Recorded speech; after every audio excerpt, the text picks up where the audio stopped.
race fans, and welcome to Delaware Speedway Racing on Rogers TV, presented by Ray Cullen Chevrolet. You see some darker skies, top right corner of your screen, and we're dealing with a little bit of that tonight. Welcome, Chris Orrs at Cape Friel, top of the tower. We have 3 exciting weekly series on tonight. Yeah, we've got the bone stocks, the modifieds, as well as the late models, so I'm excited to see a great night of racing. Absolutely. So weather is a variable tonight, and we're going to kind of monitor that for you as the night progresses. Let's go to some standings.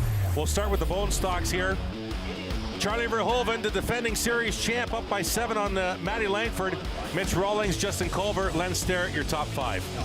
Yeah, it's a great top 5. Charlie Verhoeven's already won one race, so far this year. Matt Langford's just been super consistent, keeping his points up, and that's why he's only 7 behind. Justin Culver's also in there, Mitch Rawlings, and like you said, Len Starrett having a great showing so far this season. Modifieds also on the track tonight. Let's check out the standings for this division. Marshall Schrank, a narrow lead by 3 over Steve McCaw, Wally Wilson, and Ryan Dick there. Front 4 only separated by 7. Yeah, only had 1 race so far. This will be their 2nd here at Delaware this season. Marshall Schrank got the win. Steve McCaw's looking to take over that lead tonight, but Wally Wilson might have something to say about that as well. And we'll wrap things up tonight with the late models, the top series here at Delaware. Carson Nagy, the rookie this year, top of the standings, 2 points over Jesse Kennedy. Marshall Schrank doing double duty in 3rd. Ray Morneau, Brady Smith, your top 5. Brady Smith has got a win, but Carson Nagy has a win and a 2nd place. That's what's got him on the top of this leaderboard, and he's looking to stay there.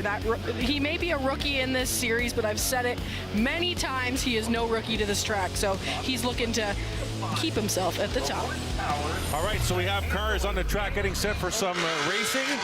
Well, Chris, I am excited that you're back. What's with the jacket? This is the reason why I went. It's we had a golf trip. We play for the Green Jacket, our own buddies, and I wear it whenever I can just to show it off. Special events, I consider this a special event. 2nd Green Jacket in 10 years. It'll be off after our first break, but I wanted to. The boys are watching back home, so I want to make sure they saw the Green Jacket. So we have set for some racing. It's going to be an exciting night. We're going to lead off with the mods. Heat racing to kick things off here, race fans. I want to say thank you to, I'm going to say Kate's lesser half. Is that okay? Kyle, yeah, who did a great okay job the last 2 weeks. Thank you, Kyle, for filling in. We're going to see Kyle down trackside starting next week, right? Yeah, I think you'll be here for a few weeks. All right, so we're going to have Kyle helping out in the pits starting next Friday night. We'll be live with you at 7:30. For the Touring Series, the ISMA Super Modifieds and the Canadian Vintage Modifieds in action. Lights off. Delaware Speedway Pace Vehicle. And there is your front row, Ryan Dick in the 88, Steve McCaw in the 4. Also in the field, Dylan Penny in the 2, Eric McLean in the 45. As we get set to do some racing here on an overcast but warm night at Delaware Speedway. Thank you so much for joining us here on Rogers TV. Always a pleasure to bring racing to you. Out of turn 4, look into the flag stand, and we are racing at Delaware Speedway.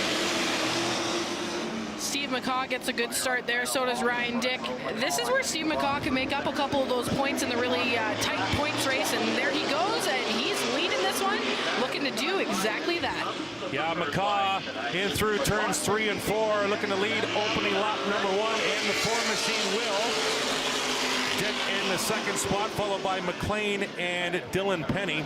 That's your running order. Heat race number 1. We'll have 2 heats here for the modifieds here at the half mile. There you see Ryan Dick in the 88, left side of your screen, followed by Eric McLean in at 45 to complete lap number 2.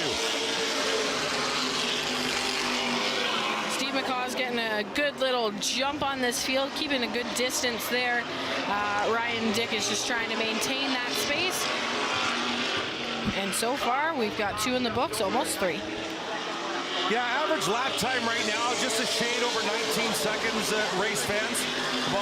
Averaging 19.1 to about 19.6 front to back of this field.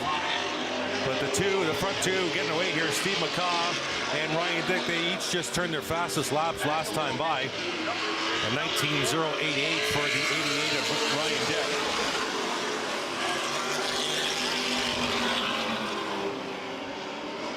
Watching modified racing here at the Delaware Speedway. Heat race number 1. here on Rogers TV. And the 4 is Steve McCaw. He is your leader. In through turns 1 and 2. Up the hill in 2 and down the back. They get a little bit of a launch here as they come down the hill on a corner exit. There you see the 4 of the Steve McCaw.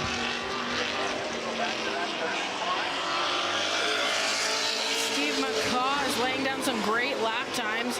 So far, his fastest lap time has now jumped up to 19.016. So he's running almost a 19 flat. He's looking to do so before this heat race ends and really put a stamp on what he's going to bring to this feature race. Yeah, looking very comfortable out front. There you see him diving into turn number 1. He'll roll the apron. And he's under those 19 seconds now. Talked about it and it happened. There's the gap, first and second. Rolling in through turns 3 and 4. Left side of your screen, your leader, Steve McCaw, followed by Ryan Dick in the 88. Good battle shaping up for the 3rd spot. McLean has it. Dylan Penny wants it. Less than 2 laps to go here. Heat race number 1. The Delaware Modified Weekly Series. Out of turn 4, Steve McCaw, your leader. He'll cross the stripe. And through turns 1 and 2, white flag brought to you by McCall Racing, built on experience. Through turns 3 and 4. Out of turn 4, Steve McCaw, no problem, checker flag in the air. He'll take modified heat race number 1. Here comes Ryan Dick to grab the 2nd spot. Tight little battle, but no contest. Eric McLean will lead Dylan Penny for 3rd spot as they cross the stripe, and that'll conclude heat race number 1 for the modified series here at Delaware Speedway. There you see the 4, Steve McCaw, and just behind that left wheel, Ray Cullen Chevrolet, our presenting sponsor here for the broadcast this year. We appreciate ownership and staff there for Ray Cullen Chevrolet jumping on board with Rogers TV from Delaware Speedway in the 2026 season. Steve McCaw able to get those couple points. He's hoping that Marshall Strank can at least finish a spot behind. He can catch up on points, but it should be a great feature race for Steve McCaw if he keeps running like that. Coming back, modified heat race number 2. Don't go anywhere. Delaware Speedway Racing on Rogers TV, presented by Ray Cullen Chevrolet.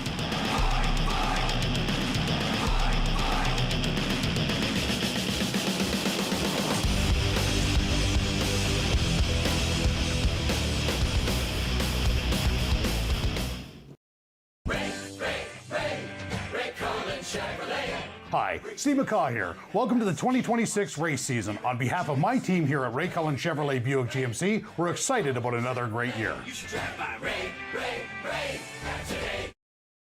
Family owned for over 60 years, McCall Racing has helped shape Canadian short track racing. Custom built chassis, expert repairs, in-house parts, and unmatched support. Our legacy is built where it matters most, on the track. McCall Racing, built on experience. Bring the family to Pizza Hut's all-you-can-eat buffet. Fresh pizzas, pasta, and salads, something for everyone. Great taste, great time, all in one place. Pizza Hut, where family meals are unforgettable. Check it out. Now, more Ontarians qualify for the Ontario Electricity Support Program. You could get a monthly on-bill credit of $35 or more. Apply at oesp.ca.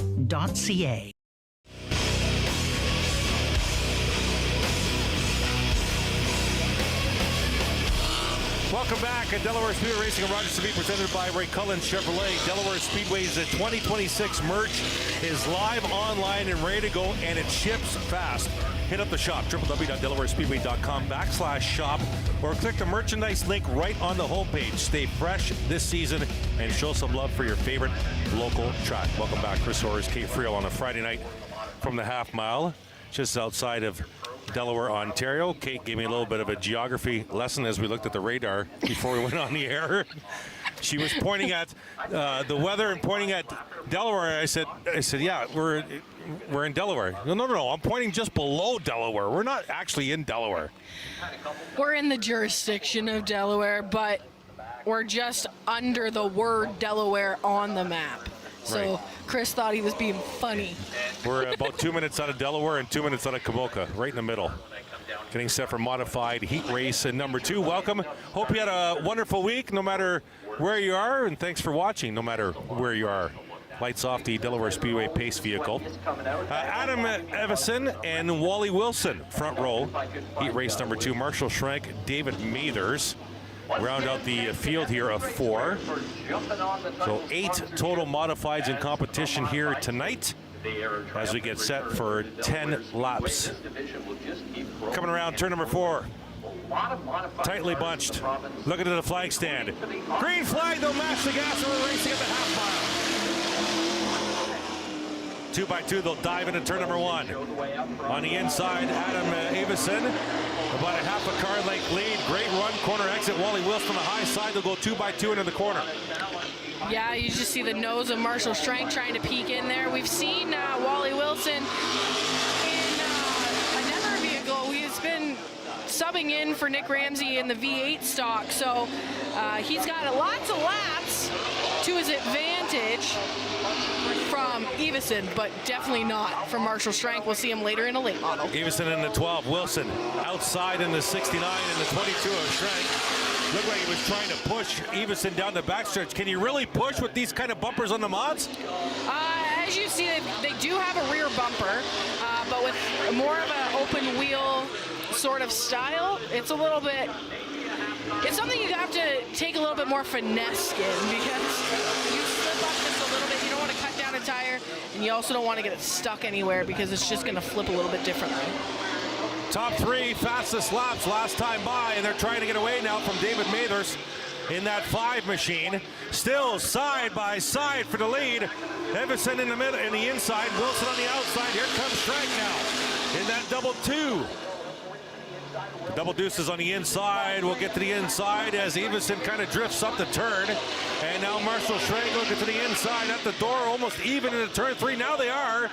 And Schrank, your new leader, in that 22, and he'll complete the lead of that lap. We're halfway in this 10-lap heat race.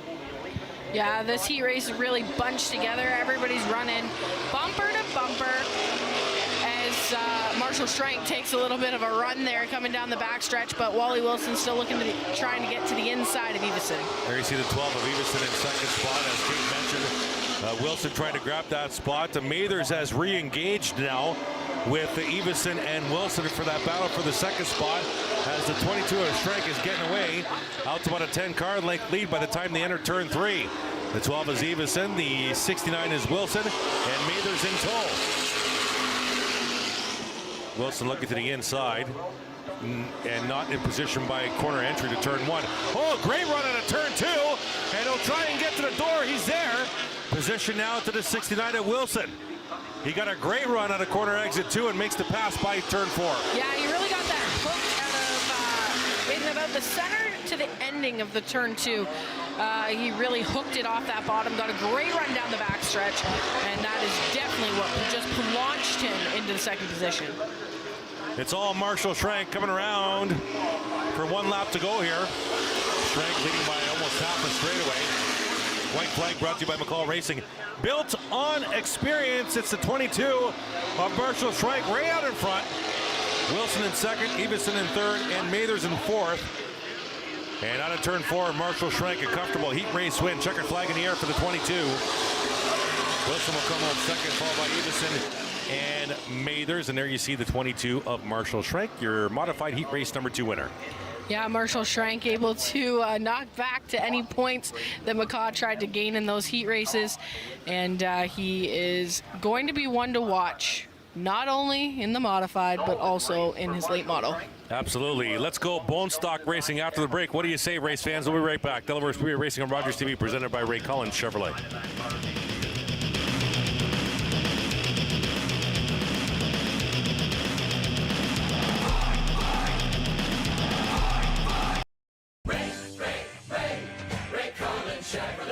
Hi, Steve McCaw here. Welcome to the 2026 race season. On behalf of my team here at Ray Cullen Chevrolet Buick GMC, we're excited about another great year. You should drive by Ray, Ray, Ray today. Family owned for over 60 years, McCall Racing has helped shape Canadian short track racing. Custom built chassis, expert repairs, in-house parts, and unmatched support. Our legacy is built where it matters most, on the track. McCall Racing, built on experience. Bring the family to Pizza Hut's all-you-can-eat buffet. Fresh pizzas, pasta, and salads, something for everyone. Great taste, great time, all in one place. Pizza Hut, where family meals are unforgettable. Check it out. Now, more Ontarians qualify for the Ontario Electricity Support Program. You could get a monthly on-bill credit of $35 or more. Apply at oesp.ca. Welcome back at Delaware Speedway Racing on Rogers TV, presented by Ray Cullen Chevrolet. Good evening, Chris Soares, Kate Friel, top of the tower. Of course, our wonderful volunteer staff behind the cameras, and our producers, Kristen Scott, in the truck. Welcome to another edition of Delaware Speedway Racing here on Rogers TV and on our YouTube channel. We are getting set for some bone stock racing here. Kate, and this division has gotten off to a pretty good start here in 2026. Yeah, we've had multi-winners, which is always a good thing to see. This heat race looks like it's got some big contenders in it. So What'd you say about big contenders? What? It's got some big contenders to win this heat race, even though they have to come from the back. Oh, I thought you said they had big contenders in the car. No. I was wondering, because I only caught half of that. I apologize. Because normally it does set up that the last heat race has the fastest cars in it. Well, we've got... It's hot enough you could probably cook some big contenders in the car. I'm just saying. Well, I'm just saying. Stop thinking about food. We're I'm not thinking about here. food. You mentioned big contenders. No, I said big contenders. Charlie Verhoeven's in this heat race, so is Len Starrett. They're near the back. We got Hannah Lamont and the 98 of Al Corns on the pole. Green flag racing, bone stock heat race at number 1. Almost 4 wide into the corner you saw right there. And they'll come side by side at the turn number 2. Al Corns on the inside, Hannah Lamont on the outside, and black and orange number 14. Hannah will grab the lead. Nathan Rhea trying to come up from the 5th spot. He'll go to the inside of the 55 of Kyle McMillan. But Hannah Lamont will lead lap number 1. Rhea up to 3rd. Here comes the points leader, Charlie Verhoeven, in that red number. Hey, look out! Very loose in the corner was the Al Corns 98F machine. They'll go 3 wide to the high side of him. Rhea in the 26, Verhoeven in the 8. The 1 is Len Starrett, all tracking down the 14 of Hannah Lamont. Hannah Lamont just needs to hit her marks because these guys are coming and they're coming fast. Side by side, battle for second behind the 14. It's Verhoeven to the inside of Rhea, and Charlie will make that pass. Nose to tail, front 5. Hannah goes high in turn number 2. Verhoeven will take advantage. Rhea will get it, follow him through here to the 2nd spot. Len Starrett trying to get there as well, while the 14's trapped up high. And the 1 will get there, side by side for 3rd out of 4. Verhoeven will lead. Verhoeven's no stranger to leading laps. He's done that a lot. He did that in the previous season. He's won a race already this season, but that car is wicked fast. Yeah, that one of Len Starrett really working well in the corners. Came all the way through turn 2, drew even with Nathan Rhea. Now into turn number 3. Half a car length in front, and Starrett will make that pass for the 2nd spot. Lamont not letting Rhea get away, as Hannah Lamont's trying to stay up with the leaders in the 14, and a big gap back to 5th place Al Corns, followed by Cassie Howard and Kyle McMillan. Yeah, I saw a post before the broadcast. The 14 of Hannah Lamont got a new race suit. It looks pretty spiffy, and she's got that Racing for a Cure on it that we talked about with her earlier this season. Back in the back, Cassie Howard has made a pass. She's up to 5th. Front 4 have gotten away here as they work turns 1 and 2. Halfway done. Bone stock heat race number 1 from Delaware Speedway. It is the points leader and defending series champ, the 8 of Charlie Verhoeven out front, followed by the 1 of Len Starrett, then Nathan Rhea in the 26. Hannah Lamont the 14. Here comes Charlie right at our turn 1 camera. High entry, and he'll dive into the corner. Almost onto the apron here. He'll go up the hill in turn 2 and down the back, comfortably out in front by about 15 car lengths. And down the back, Starrett in the 1. And Starrett remains in 2nd spot. Rhea has kind of gotten away from Lamont, so the front 4 staggered nicely. The entire field pretty much staggered it nicely. Small little battle happening back in the field. Now my question is, how does Verhoeven wind up Yeah, Go ahead, sorry. Sorry, Verhoeven has a great lead so far on this field. Len Sterrett's trying to at least keep the gap the same, but I don't think anybody's going to have anything for Charlie Verhoeven. Yeah, it kind of seems like the 1 of Sterrett is a little better than the 8, and correct me if I'm wrong, Kate, in the corners, but then kind of Charlie gets away down the straightaways. Yeah, the way that the 8 machine just launches out of the corner, it has so much more straightaway speed, it seems to be, than most of the other cars in the field, but Sterrett's doing a great job through the corner.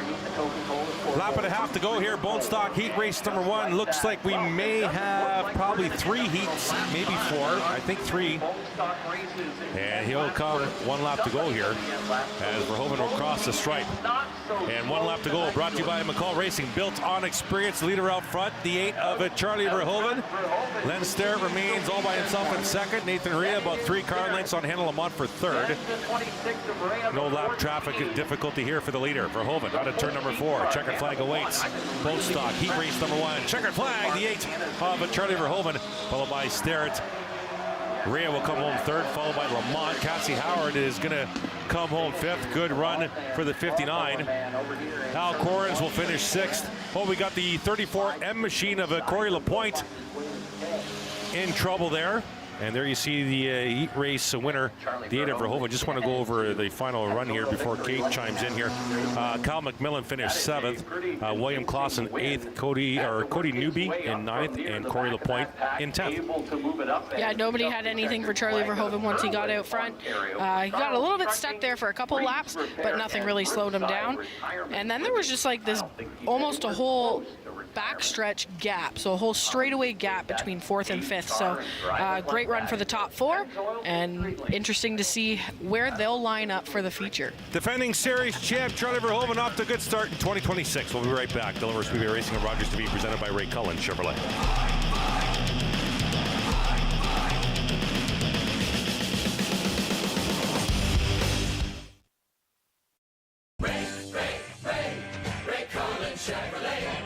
Ray saves you money, and that's the key on Chevy Buick GMC. Ray Cullen Chevrolet. You should drive by Ray today. Vector offers recovery and performance programs to improve your quality of life. Their active therapy approach helps with pain, mobility, and strength. Located in London, Ontario, they focus on personalized care to support your wellness journey. At the Hearing Place, we transform lives with personalized hearing care. Our exceptional audiology services and tailored treatment plans empower your journey to better hearing, ensuring compassionate support and solutions designed uniquely for you. McCall Racing fuels the motorsports community with performance parts for circle track, dirt track, open wheel, drag racing, customs, and hot rods. Whether you're turning laps, wrenching in the pits, or just getting started, McCall Racing, built on experience.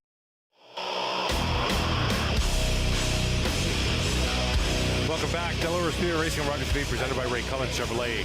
Watching from home, make plans to experience it live. You can even sit up here with Chris and Kate. Contest time. Details on our website. Just kidding. Delaware Speedway is racing every Friday night, May through September. There's nothing like short track action under the lights. Check the schedule, grab your tickets, get all the details. www.delawarespeedway.com. Bring the family, feel the energy, and be part of the excitement right here at your local track. There is actually room for a VIP to sit up here for a broadcast. There's lots of room up here. We could do a contest. Welcome back, top of the tower. Chris Soares, Kate Friel. Getting set for Bone Stock Heat Race. You like that, didn't you? It was something. Bone Stock Heat Race number 2 on the track. Colin Wilms and Kyle Wilms on the front row. On the inside of row 5, Matt Getting set for Bone Stock Heat Race number 2. Of Jesse Howard, another Big 10-car field for round. All right, coming around, 10 laps to go here for the heat race number 2. The Wilms boys up front. Colin in the 17, Kyle in the 20. Rob Wollaston, he's in that 11 machine inside, and he'll go to the inside of the 20 early. And good start by the blue 17, Rocket Ship. Out of turn 2 and down the back, already an 8-car length lead. Down to the inside, Justin Culver and the double goose eggs. That baby blue machine looking for the second spot to the inside of Wollaston. And he'll grab it. Colin Wilms will lead lap 1. Wilms got the win last week, but there's also some cars that were involved in the wrecks last week. The 23 of Jesse Howard's out on the track right now. The 12 of Joe Kick, slow coming into the infield. He was also involved in the 11 of Wolfson. So yeah, trouble on that 12 machine as Kate mentioned, going to come into the pits from the backstretch. Colin Williams out front, Justin Culver alone in second, almost 3 wide. Over the stretch for the third spot. There's Langford trying to seal the deal. To the outside of Wollaston, now to the inside of Julian in the 27. And Langford coming into tonight's second in the points, needs to keep pace with the 8 of Verhoeven. Verhoeven with a full 10 points in heat race number 1. Right now, if they finished it here, Langford would get 8 as they complete another lap. Yeah, Langford's car's handling really well. Just had to start further back. Williams got to start on the front row, and it worked to his advantage. Culver is trying to track him down, but I would say he's got like a quarter of a speed. Williams left of your screen. There is the Justin Culver machine in second spot. Langford, Julian, and Rob Wilson, your top 5. Chad Prue runs in 6th. Kyle Williams in 7th. Jesse Howard in 8th. Matt Tallman in 9th. And Joe Kicks is in the pits. So running at 10th is Jack Dixon in the 07. And here comes Colin Williams out of turn number 4. We'll check the gap this time. Last time it was 1.58 seconds. 1.65 seconds, so a little bit more of an advantage for the 17 of Williams last lap. And there is what it looks like, 1.657 seconds on your screen. For the 17 of Colin Williams. Culver in second, Langford up to third all by himself. Langford doesn't look like he's chasing them down much at all. We're past halfway here, 4 to go. Yeah, lap after lap ticks away, and it's really tough luck for Joe Kicks. He has not had a great start to this season, but been involved unintentionally, just kind of collateral damage in a couple of wrecks, and then the car's just not working for him. So hopefully they're able to make it out for the feature race. There you see Colin Williams complete another lap. He'll dive into turn number 1, right down near the apron. He'll drift up the hill in turn number 2, almost to the wall, right to the wall, and comes down the hill and flies down the backstretch. 2.5 laps to go here for the leader, the 17 of Colin Williams. Justin Culver still about the same distance back. Actually, it's about 1.87 last time by. And now it's just over 2 seconds. So Williams pulling away with under 2 laps to go. Williams out front, Culver second, Langford third, all by themselves. Julian's all by himself in 4th. The battle's for 5th. Wilson's trying to hold off Chad Prue. Battle down the backstretch. That is 4 positions. Taking a stripe with 1 lap to go. Brought to you by McCall Racing, built on experience. And Colin Williams out front, no problem. Half a straightaway lead on Justin Culver into turn 3. Now into turn number 4. Drifting a little high, coming out of turn number 4. Checker flag in the air. 17, Colin Williams will take bone stock heat race number 2. Followed by Culver, Langford, Julian, and Wolf in your top 5. Prue, Jesse Howard, Kyle Williams, Matt Tallman, Jack Dixon, your top 10, and then Joe Kicks back on the track, but I think he's a few laps down. No, he's still in the pits. Okay. Yeah. So Jack Dixon will finish 2nd, and Joe Kicks did not finish. He'll wind up in 11th.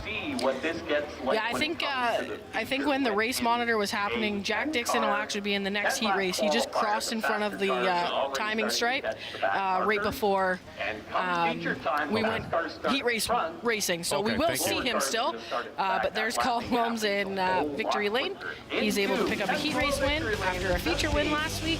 He's looking to keep the wins alive. More bone stock racing on the side of the break. Delaware Speedway Racing on Rogers TV, presented by Ray Cullen Chevrolet.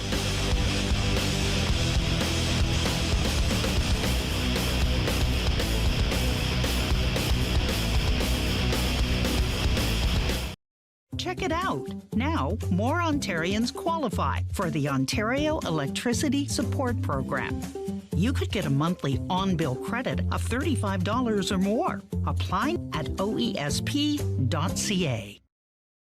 At The Hearing Place, we transform lives with personalized hearing care. Our exceptional audiology services and tailored treatment plans empower your journey to better hearing, ensuring compassionate support and solutions designed uniquely for you.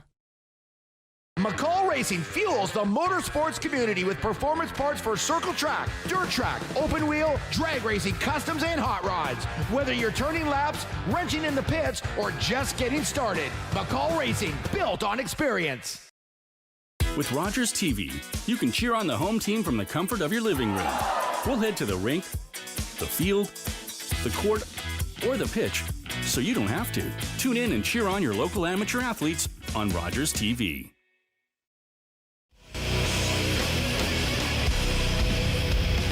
Delaware Speedway Racing on Rogers TV, presented by Ray Cullen Chevrolet. Delaware Speedway's 2026 merch is live online, ready to go, and it ships fast. Hit up the shop, www.delawarespeedway.com/shop, or click the merchandise link right on the homepage. Stay fresh this season and show some love for your favorite local track. Welcome back. Chris Orrs, Kate Friel. Top of the tower on an overcast but warm Friday night here at the Speedway. We're still inside Bone Stock Heat Racing and Heat Race number 3, which will be the final heat race for this division, on track. Paul Fothergill behind him. That is Paul Fothergill is in that third spot. Look for him to shoot out like a cannon off the start. Shane Gibson is on your pole, and I believe it's Tori Robertson there on the outside. I believe we got the 53. And Gibson will bring him around here for 10 laps. They'll look to the flag stand. And green flag, we're racing with the Bone Stocks. And Gibson will lead them into turn number 1. Fothergill in that black 33 will follow him through, right through into second spot already. And the front two trying to break away. Here comes Tori Robinson up to third. And Fothergill looking to the inside. And we've known this from the 33. He waits to the last possible minute to break into both corners 1 and 3. A little bit of an advantage for the 33. They'll go side by side for the lead in the turn number 1. Preferred groove to the 33 of Fothergill. And Gibson will fall in line in the second. Here comes the 88K to Tori Robinson. Yeah, the 88 is definitely trying to catch those front two. Michael Verburn's kind of stuck behind a 3-pack there as well. So everybody trying to find their groove and move as fast as they can towards the front. Yeah, good battle for that 4 spot. Brady Aldman, Race Meyer, and Michael Verburn, as Kate mentioned, battling for spot number 4. And right now, Meyer has that 4 spot. Verburn trying to fight. You're watching Fothergill, the leader, in the turn number 3. Good battle for second spot, and a 5-car battle for 4th. Meyer drifting through corners 3 and 4, and kept it straight, but Verburn, right side of your screen, will get to the inside. And go ahead, sorry. Verburn's on the inside, and he's able to make it work. That car's been sticking on that low side, so it definitely was to his advantage. Unfortunately for Meyer, just sliding up the track. I'm going to have to disagree with you a little bit on the sticking part, because only 3 of the 19's tires are sticking through the corner. The left rear, and we'll see that a lot of Bone Stock cars where the left rear tire comes off the track, and that's just setup, isn't it? It's the way that some of them like to set up the car. So that's what I mean by when it sticks the way that it does. Even our leader, Paul Fothergill, the inside rear tire is off the track coming out of 4. Yeah, absolutely. We saw the 19 of Verburn there. You saw that left rear tire come right off the track in cornering. And there you see it again, that left rear tire, the 19 of Michael Verburn getting by Shane Gibson in that 69 machine. Fothergill way out in front, another zip code here. As we're past halfway, 4 to go this time by. Tori Robinson up to second spot, Verburn up to third. And Gibson now trying to hold on to 4th. Race Meyer in the 5th spot. There's your gap between 1st and 2nd. Fothergill on the left side of your screen, and Robinson on the right side of your screen. 3.5 laps to go. Great battle for the 4th spot. There you see it. Rawlings in the 69. Meyer in that 93. The 69 is Gibson. And the 07 there is Jack Dixon. And that's a battle for the 4th position, as Rawlings has it and trying to pull away. Side by side, Meyer to the inside of Gibson. Here comes Dixon in that 0-7 to try and follow him through. That's the lone battle right now with the 2 laps to go. As the leader just took the stripe. Less than a mile to go now for the 33 of Paul Fothergill. There's that battle to 0-7 of Dixon back to the leader into turn number 3. That battle for second is now shaped up for Byrne. Looking to the outside of Robinson, right side of your screen. There they are going into turn number 4. Close up now, side by side battle for the second spot. And 1 lap to go, brought to you by McCall Racing, built on experience. There's the battle for second, back to the leader, the 33 of Fothergill. Almost a full straightaway ahead of this battle on your screen. Verburn in the 19, Robinson in the 88. The leader out of turn number 4 as Verburn will make the pass. Checker flag in the air for Paul Fothergill. He'll win Bone Stock Heat race number 3. Verburn from the back of the field to second to finish second. And then Robinson in the 88, Rawlings in the 69, and Reese Meyer will finish 5th. That was a great race. Like I said, Fothergill was ready to get to the front as fast as he could and take right off. And then Verburn just had a great showing after that. Heat races here from the Bone Stocks. I wasn't going to mention that, but some great racing. Fothergill giving a wave to the crowd. 33 self-sponsored car. And able to pull it into victory lane. So watch out for the 33 come feature time as well. And with that being said, we'll be back with some late model action right here on Rogers TV, presented by Ray Cullen Chevrolet.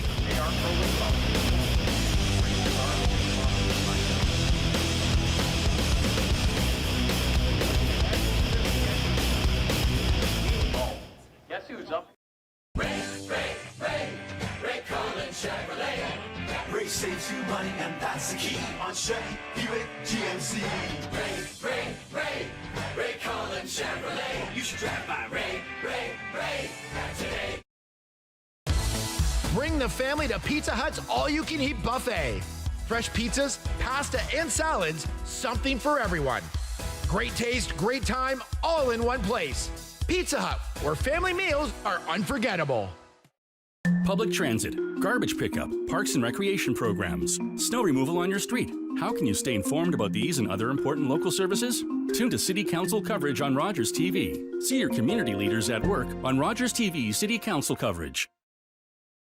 You're watching an interesting local show on Rogers TV and you want to know more. That's when you head to rogerstv.com. Our website provides more information about our programs, our hosts, our schedule, and about how you too can get involved with Rogers TV. Visit us online at rogerstv.com.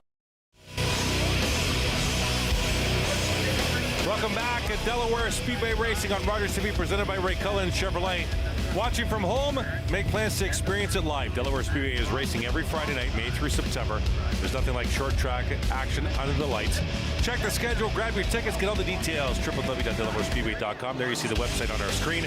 Bring the family, feel the energy, and be part of the excitement right here at your local track.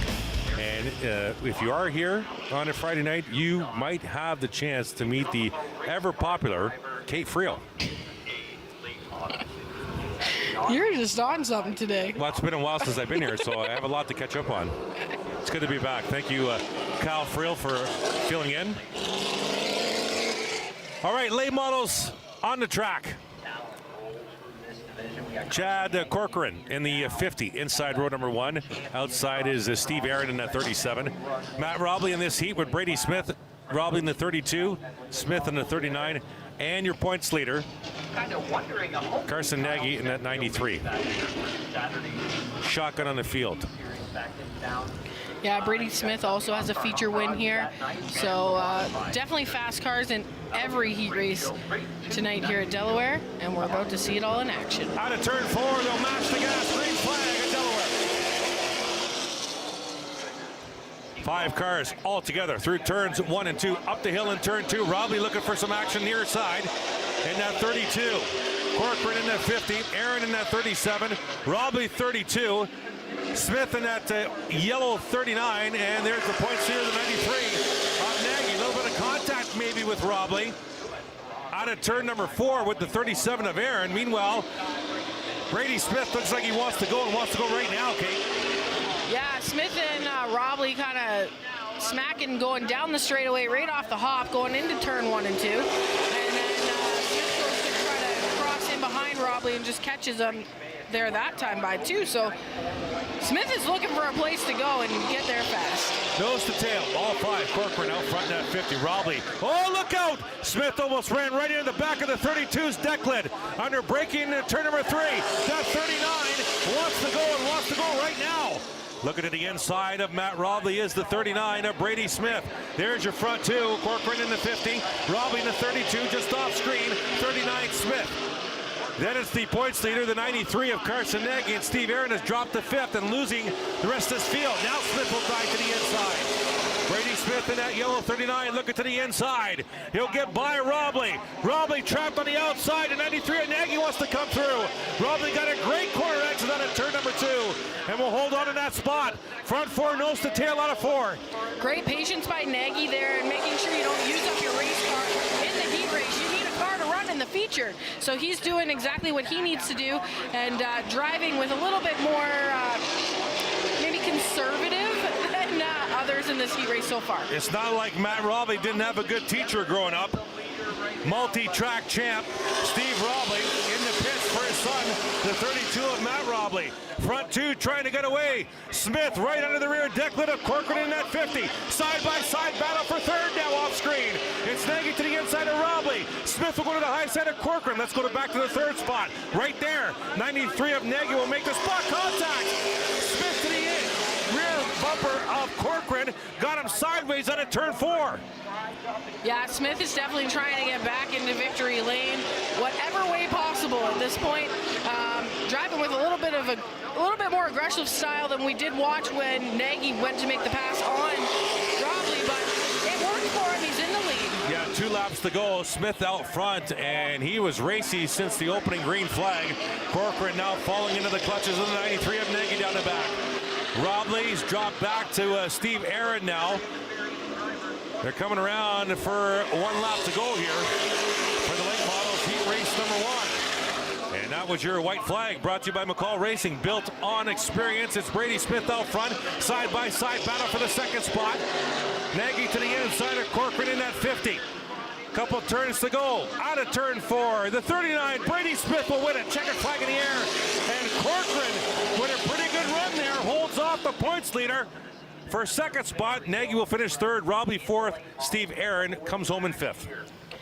Yeah, Brady Smith wanted to the front of that field, and he wanted to get there fast. And I think Carson Nagy does a really good job of being super conservative when he needs to be and driving with a little bit more patience, especially when he's trying to make sure that he maintains that points lead. You can only do that if you've got a car to drive into the feature race. Yeah, Brady goes right to tech, doesn't come around for the picture, but before we go to break, Kate, the 39 looked really racy and really aggressive since the opening green flag of that heat race. Yeah, I think that team's had some tough luck over the last few weeks, and he wanted to prove that he was getting to the front. And he definitely did so. All right, we'll be right back. More late models to come. Delaware Speedway Racing on Rogers TV, presented by Ray Cullen Chevrolet.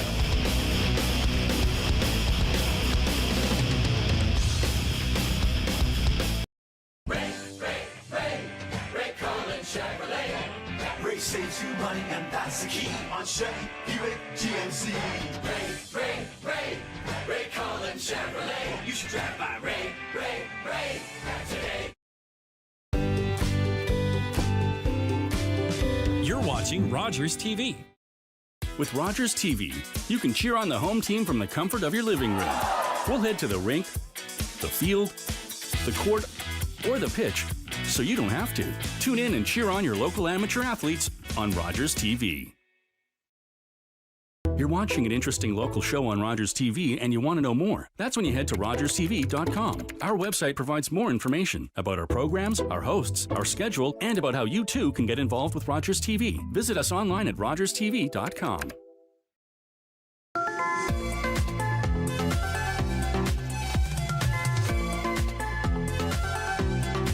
You're watching Rogers.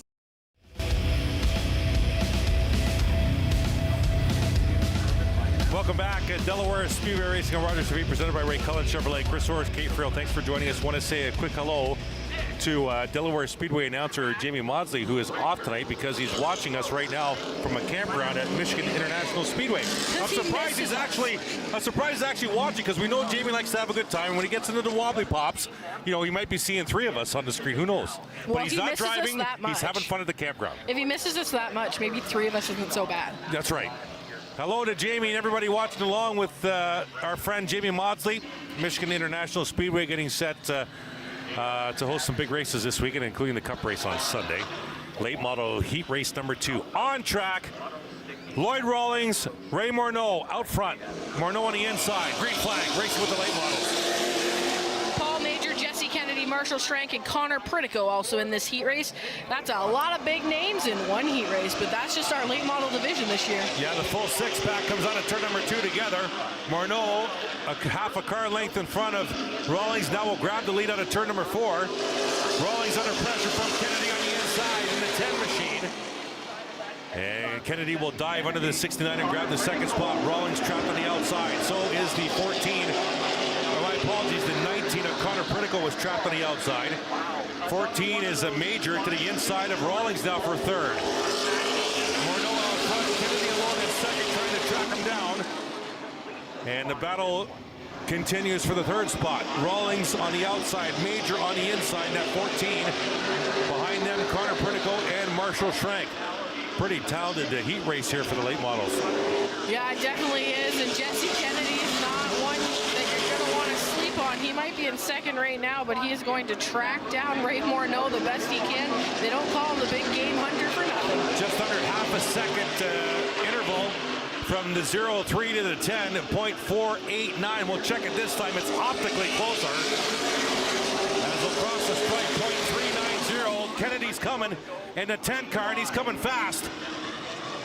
Oh, we got a mix-up in turn 2. Almost 4 of them got together. Major and Schrank got through. Rawlings and Pritico got dropped to the back. Here's your leaders out of turn number 2. Halfway, 5 down, 5 to go. Yeah, it looked like Major and Rawlings touched there in the center of the corner. Both were able to keep it straight, but it definitely slowed up that pack.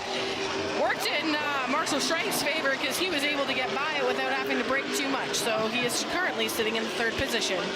We got a replay bottom right on your screens at home. Kate, take us through it.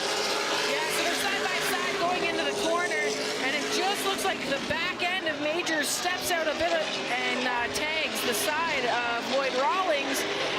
That's kind of what the slow up was, but it worked in Marshall Schrank's favor because you saw he just kept rolling through. Back to live action, front of the field. Morneau in the 0-3. Jesse Kennedy right there, following him all the way around this half mile.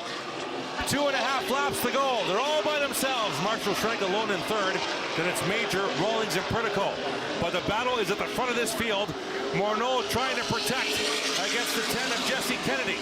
2 laps to go, and Kennedy right there. Right behind that rear deck lid of the 0-3. Morneau, great run for the 10. He'll dive to the inside. Here comes Kennedy to the door. Morneau trying to protect. He's forced to the outside. A great run by the 0-3 of Morneau, and they'll be even at the line. As they got 1 lap to go here. Brought to you by McCall Racing, built on experience. Kennedy will grab the lead on a turn number 2. And Jesse will fly down the back into turn number 3. Couple of turns to go here. Late model heat race number 2. Out of turn 4. Kennedy's going to win it. Checkered flag in the air. Morneau will finish second, followed by Schrank, Major, Rawlings, and the 19 of Connor Pritico. Jesse Kennedy with that great run, and then just so fun to watch Morneau and Kennedy run. Such clean racing side by side for those last 2 laps. That was a great heat race. Jesse Kennedy gets the win. There you see the 10 of Jesse Kennedy. More action to come from the half mile in Delaware, Ontario. Delaware Speedway Racing on Rogers TV, presented by Ray Cullen Chevrolet.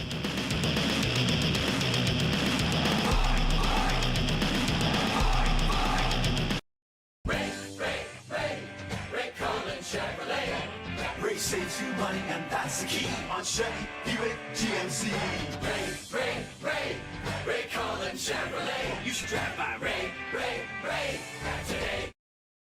Family owned Around for over 60 years, McCall Racing has helped shape Canadian short track racing. Custom-built chassis, expert repairs, in-house parts, and unmatched support. Our legacy is built where it matters most, on the track. McCall Racing, built on experience. Bring the family to Pizza Hut's all-you-can-eat buffet. Fresh pizzas, pasta, and salads, something for everyone. Great taste, great time, all in one place. Pizza Hut, where family meals are unforgettable. Check it out. Now, more Ontarians qualify for the Ontario Electricity Support Program. You could get a monthly on-bill credit of $35 or more. Apply at oesp.ca.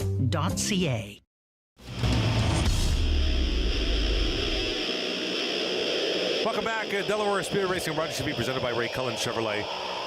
Chris Orers and Kate Friel, welcome back. At top of the tower, overcast skies here. It is warm. It was a very hot day. Over the last half an hour, it's been light drizzle and then nothing, and then a little bit of light drizzle and then nothing. But right now, we're okay. Right now, we're holding in there. We've got modifieds already lining up on pit road. That's what we want to see. Hopefully, we're just going to keep this rolling through. I think they're just going to do a quick check, make sure that there's nothing on the track, and I think that they're just going to push this night as fast as they can. There's nothing like racing Mother Nature. Yeah, that's what I like about race director Sean Gibbs here at the half mile, because he wants the racing to happen. There's people that are coming all the way here to watch racing. He wants to get the racing done for the fans. He doesn't want to send them home empty-handed. Yeah, and that's the best thing, right? You want to make sure that you're rolling through. I mean, the slight holdup in getting these modifieds probably rolling is the 22 of Marshall Schrank. He just was in the last heat race, so we got to give him enough time to get out of his late model that's over at the tech garage. He's got to drop his vehicle there, run over, get into his modified, and get ready to go. So, all right, we got to look here at the radar, courtesy of Rogers TV. Why wouldn't you? Take us through that, Kate. Yeah, so we've got a little bit of drizzle that's hitting us right now, but it looks like we're going to have a good open gap here, and hopefully it holds off to get these feature racing in. It's too bad we didn't have that kind of that touch screen so you could point out Delaware for us again. It was only for you that can't find it on the map. Oh, so we have modifieds leading. So we don't see any bone stocks on the pit road. So there's no B Consi, and there wasn't one last week. You guys were telling me, right? Yeah, we haven't had the B main for a few weeks. It looks like the numbers have been good, so everybody's just rolling through, making sure that everybody gets some seat time and is able to start that A main. So that's what we're hoping for again tonight. Yep. We are coming right back. Stay with us. Don't go away. Delaware Speedway Racing on Rogers TV, presented by Ray Cullen Chevrolet.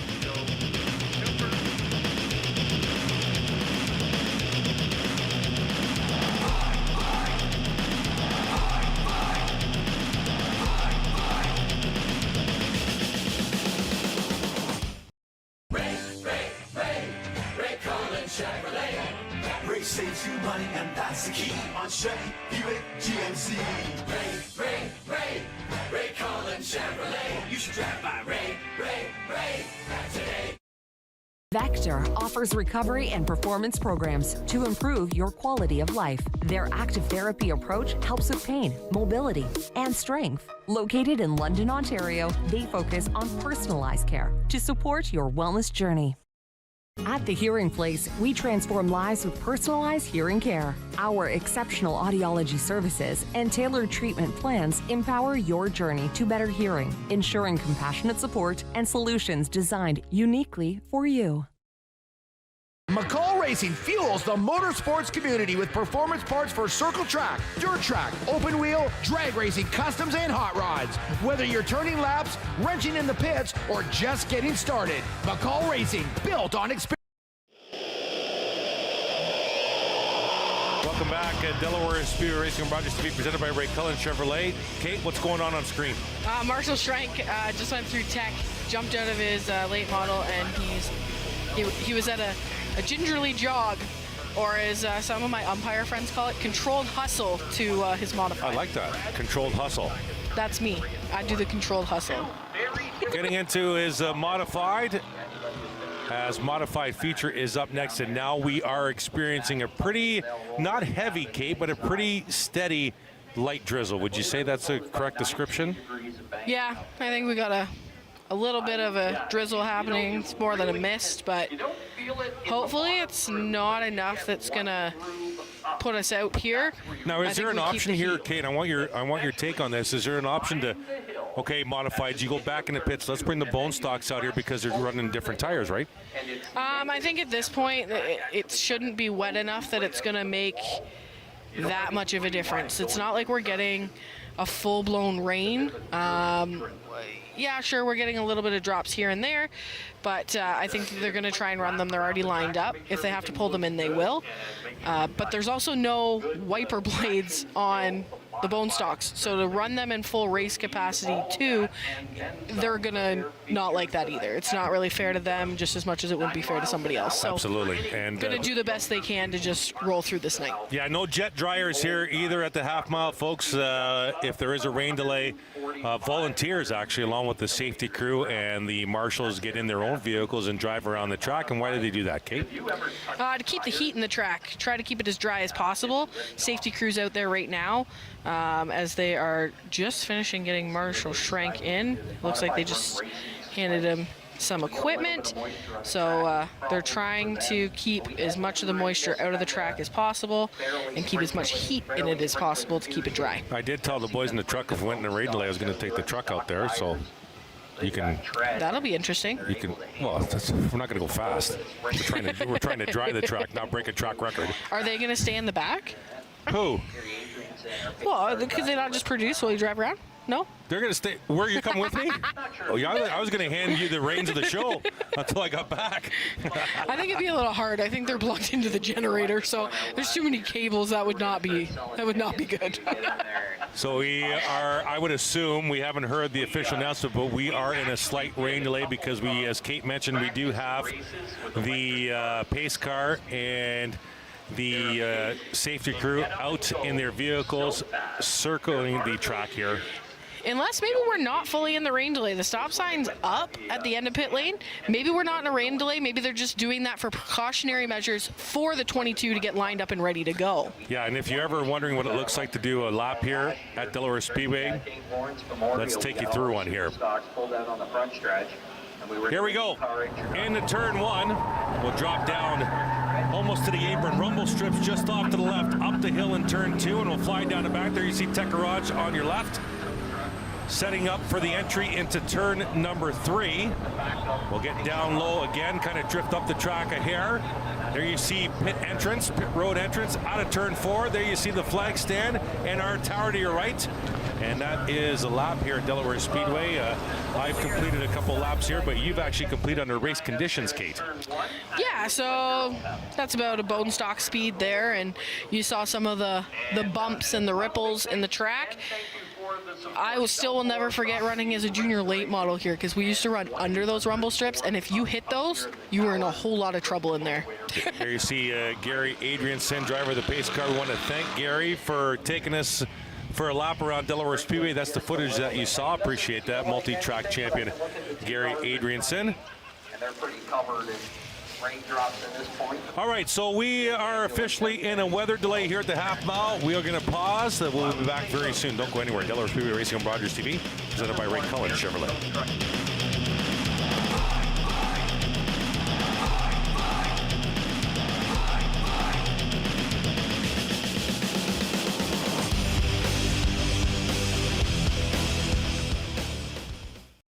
Check it out. Now, more Ontarians qualify for the Ontario Electricity Support Program. You could get a monthly on-bill credit of $35 or more. Apply at oesp.ca. At The Hearing Place, we transform lives with personalized hearing care. Our exceptional audiology services and tailored treatment plans empower your journey to better hearing, ensuring compassionate support and solutions designed uniquely for you. McCall Racing fuels the motorsports community with performance parts for circle track, dirt track, open wheel, drag racing, customs, and hot rods. Whether you're turning laps, wrenching in the pits, or just getting started, McCall Racing, built on experience. With Rogers TV, you can cheer on the home team from the comfort of your living room. We'll head to the rink, the field, the court, or the pitch, so you don't have to. Tune in and cheer on your local amateur athletes on Rogers TV.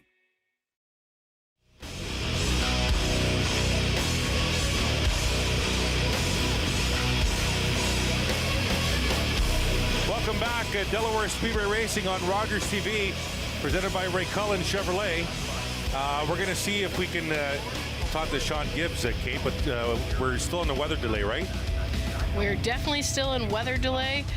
We've got tow trucks, safety vehicles, and even the St. John ambulance out there keeping some heat in this track.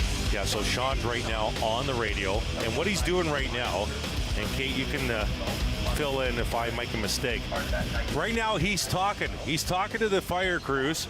He's talking to the tow truck driver. He's talking to the pace car driver, Gary Adrianson, and he's finding out what information, Kate? Probably trying to find out whether or not certain spots of the track are wet, right? This is a big racetrack, and there might be some spots that have had enough heat kept into them that they've kept a groove. But also making sure that we have 2 grooves of racetrack that are still dry enough in order to send these cars back out on the track. The last thing you want to do is send them out too early and have the field get wrecked. Yeah, right? while we were away, it actually stopped again. So right now they're circling a track that's not being rained on with any drizzle whatsoever. So we're in a good spot because they did not lose the track. They weren't even far away from losing the track, Kate, when we broke away. Yeah, so they did a great job of making sure that while they were trying to wait for Marshall Schrank to switch vehicles, that they kept those vehicles out there. They kept moving so that we didn't lose the track completely. So they were definitely all over that, and great timing on behalf of the track. Okay, so take us into the cockpit here of the modifieds. The drivers are, I believe, still in the vehicles. They're fully suited. Buckets may be off, but maybe on. So what are they going through between the ears right now, waiting for this? Probably just making sure that when they do get out on the track and they start warming up their tires, that they're really giving a good scrub, seeing where the track's got grip, where it doesn't, and what kind of approach that they want to take from there.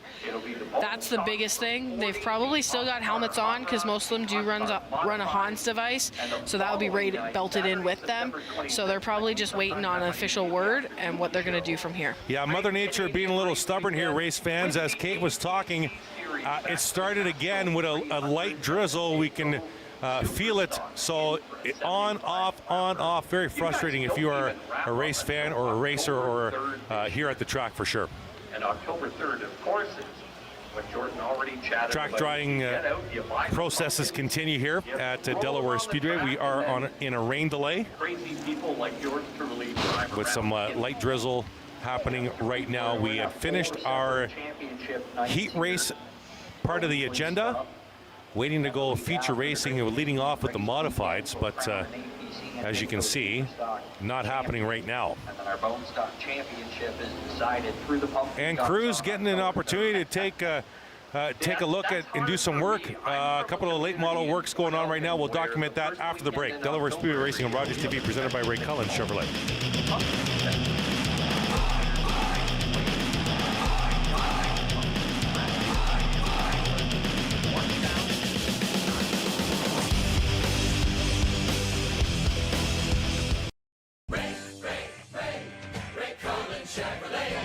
Ray saves you money, and that's the key on Chevy Buick GMC. Ray Cullen Chevrolet. You should drive by Ray today. Bring the family to Pizza Hut's all-you-can-eat buffet. Fresh pizzas, pasta, and salads, something for everyone. Great taste, great time, all in one place. Pizza Hut, where family meals are unforgettable. Public transit, garbage pickup, parks and recreation programs, snow removal on your street. How can you stay informed about these and other important local services? Tune to City Council coverage on Rogers TV. See your community leaders at work on Rogers TV City Council coverage. You're watching an interesting local show on Rogers TV and you want to know more. That's when you head to rogerstv.com. Our website provides more information about our programs, our hosts, our schedule, and about how you too can get involved with Rogers TV. Visit us online at rogerstv.com. Welcome back at Delaware Speedway Racing on Rogers TV, presented by Ray Cullen Chevrolet. We are currently still in a rain delay, and what I was talking about before Kate and I went for break, there's about 3 late model crews doing some work. Underneath there, the cars are covered in their canopies, of course, but doing some work. There you see the crew of the Lieutenant Jesse Kennedy. Now, this work illegal right now or legal? No, so this would be legal, even if, so modifieds would be up next. So that's up to the track at this point. They're just under yellow. We're under rain delay. You're good. Go ahead. Work on what you got to work on. Be no different if the modifieds were on the track right now for the late models to be working on their cars. So that's kind of what they're going under, making some adjustments. Definitely trying to make sure that they've got these cars ready, fueled up, so that when it is their turn, when we get to them, we can just keep rolling. Now, we just heard a possibility that a call's gone out to the bone stock division to come out on the track and start driving around it to get even more heat in the track and keep the track in control and not lose the track. And this is something we've seen before with the bone stocks because of the tires that they use. Yeah, so they're using a stock tire, which is going to be your everyday tire on these cars. So definitely bringing them out and keeping this track in conditions is going to be what they need to do in order to get this night rolling. As we see, the modifieds are lined up. They're just waiting for this track to come back to us so we can just keep rolling. Yeah, it's spotty right now, race fans, here at the track. Sometimes it stops, then it comes back. It's very light drizzle, but it's very apparent drizzle, so it is affecting the track surface. I see a couple of bone stocks maneuvering, and they're going to come out and help here on the direction from race director Sean Gibbs here. Top of the tower, Sean just standing to my left here with Alex Nagy as well, watching over the track, continuing with communication to fire services, paramedics, the pace car driver Gary Adrianson on the track, the tow truck driver. They've been circulating for the last 20 minutes, maybe closer to 25 on this rain delay, just to check track conditions. Sean's in constant communication. Yeah, so we saw Wollaston already headed out. There's Chad Peru as well. They're all going to roll out here and try to help keep this track alive. See if any more join them, but we've got 3 in attendance going back out onto the track.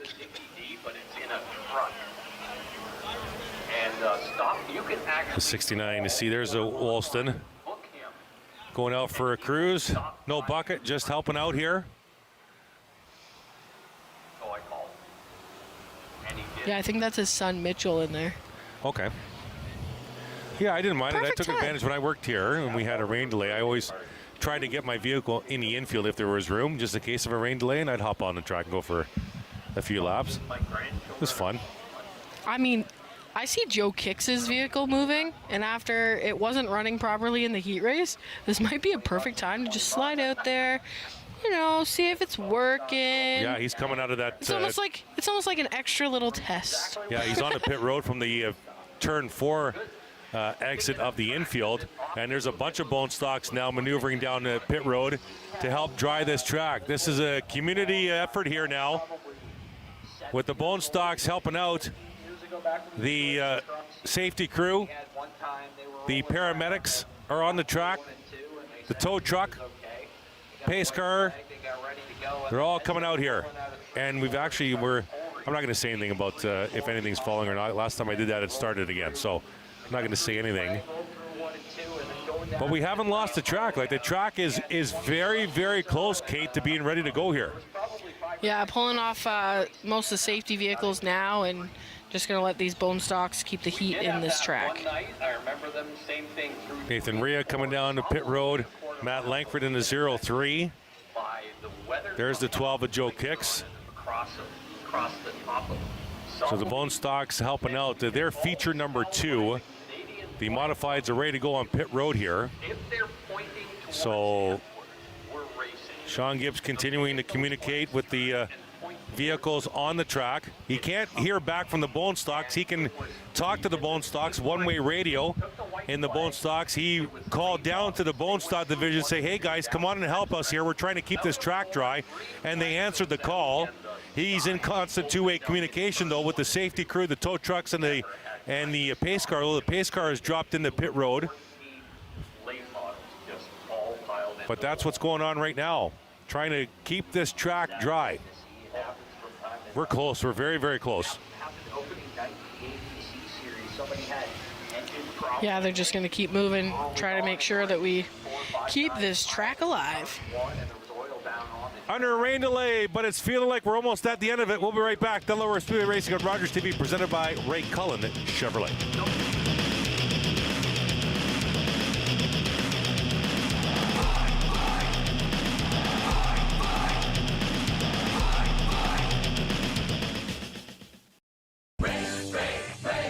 Ray Cullen Chevrolet. Ray saves you money, and that's the key on Chevy Buick GMC. Ray Cullen Chevrolet. You should drive by Ray today. You're watching Rogers TV. With Rogers TV, you can cheer on the home team from the comfort of your living room. We'll head to the rink, the field, the court, or the pitch, so you don't have to. Tune in and cheer on your local amateur athletes on Rogers TV. You're watching an interesting local show on Rogers TV and you want to know more. That's when you head to rogerstv.com. Our website provides more information about our programs, our hosts, our schedule, and about how you too can get involved with Rogers TV. Visit us online at rogerstv.com.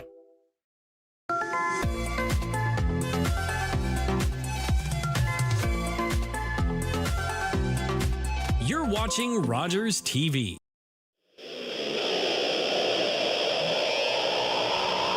Welcome back to Delaware Speedway Racing on Rogers TV, presented by Ray Cullen Chevrolet. No, this is not racing under green flag. We don't have bone stocks racing against tow trucks and fire service vehicles. We are still on the rain delay. Chris Soares, Kate Friel, top of the tower, but I strongly believe we're on the tail end of this. Yeah, we also don't have cars that race with their underglow on during the race. He normally will have it on until the white flag, and then he flicks it off, so that's kind of fun. That's Nathan Ray in the 26. Just got word, the race director Sean Gibbs trying to communicate with the bone stocks, trying to get a thumbs up, thumbs down out the driver's window on their way by, and he's looking down trackside to see if they're getting signal. They have another racing marshal down at the victory lane trying to see the hand signals out the driver's window here. Again, one-way radios from race control to the bone stocks, not the other way around. Yeah, so in our modifieds and in our late models, we'll have those two-way radios that they're able to communicate back up to their spotters. But in the bone stocks, they're just running one-way receivers, so just trying to get the communication from them as to what they think the track feels like, and if we're good to go back, green flag racing. All right, so we're going to drop down and go for another lap. Not with all these cars. We're going to do one on our own. This is a lap at Delaware Speedway. Kate, take us through. Yeah, so they're going into turn one right here, and you'll see there's a little bit of bumps, the rumble strips on the inside. That's coming out of turn two. So that's some of the new pavement that you will see. There's new asphalt, and you'll see it again going into turn three here. And it does get a little bit bumpy, but as much as it might be a little bit bumpy, you're going through there so fast that it's only bumpy for a little bit of time. That was turn four, and you see the flag stand there, the nice bright yellow flag stand. So definitely a lap there at Delaware. I don't know if you noticed when you were watching, the two corners, they're a little bit different. Tighter corner in 1 and 2, and a little bit more room to work with in 3 and 4. Yeah, I was actually talking with Chris in our truck earlier tonight to see if we had a picture of that. It says shaped as an egg, so the distance between turns 1 and 2. Oh, what do we have here from? Oh, there you go. So we're looking, where are we? Okay, so we're heading towards turns 3 and 4. So it's like an egg shape. So 3 and 4, Kate, a farther distance between the two, whereas it's a shorter distance between 1 and 2. So how does that affect the car and setup? So a lot of the times you're not going to get your setup perfect in both turns, right? So either way, you're going to be a little bit tighter, a little bit loose. You got to pick which way you want to go, and you got to feel what's most comfortable for the driver. So you loosen it up to the point where you want that best run coming off the corner. Yeah, some drivers like to come out of 3, come out of 4 with that extra speed, so they have that burst towards the start-finish line, and some prefer the burst going down the backstretch. Absolutely. So it's a lot of handling through turns 1 and 2. As Kate mentioned, a lot more speed you can carry through turns 3 and 4. And as we were talking there and seeing that overhead shot, thank you to the guys in the truck, it has started more of a constant drizzle now here at the racetrack, a very steady drizzle. So now when we once thought a few minutes ago that we're on the tail end of this, now we are encroaching on potentially losing the track because it is coming down. I would say probably in a heavy drizzle, not a full-out rain, but a heavy drizzle. But definitely, it's affecting the track here, and now race officials may have a decision to make here before too long. Yeah, you can see it on your screen. It's definitely coming down a little bit faster now. So they're going to have to make that decision. And as we see Joe Kicks exiting pit road again, so definitely able to do a little tuning to that machine. Okay, so what we're going to do here, race fans, we don't want you to go anywhere. We're going to have a little shot of the radar here. What are we seeing, Kate?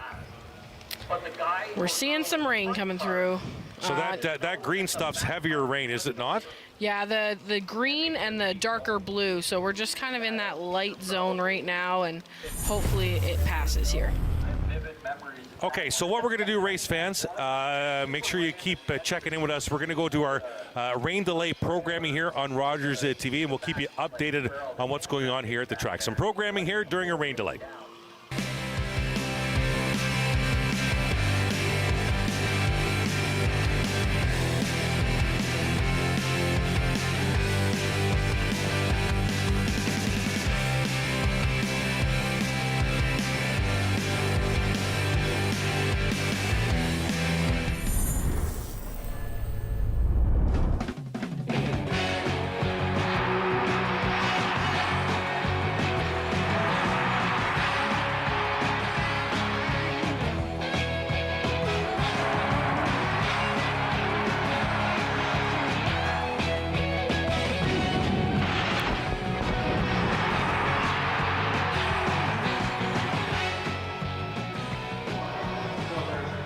Everybody, and welcome to the London Ice House. I'm Steve Matthews with Jim Van Horn. We are here for a game between the London Knights and the Windsor Spitfires.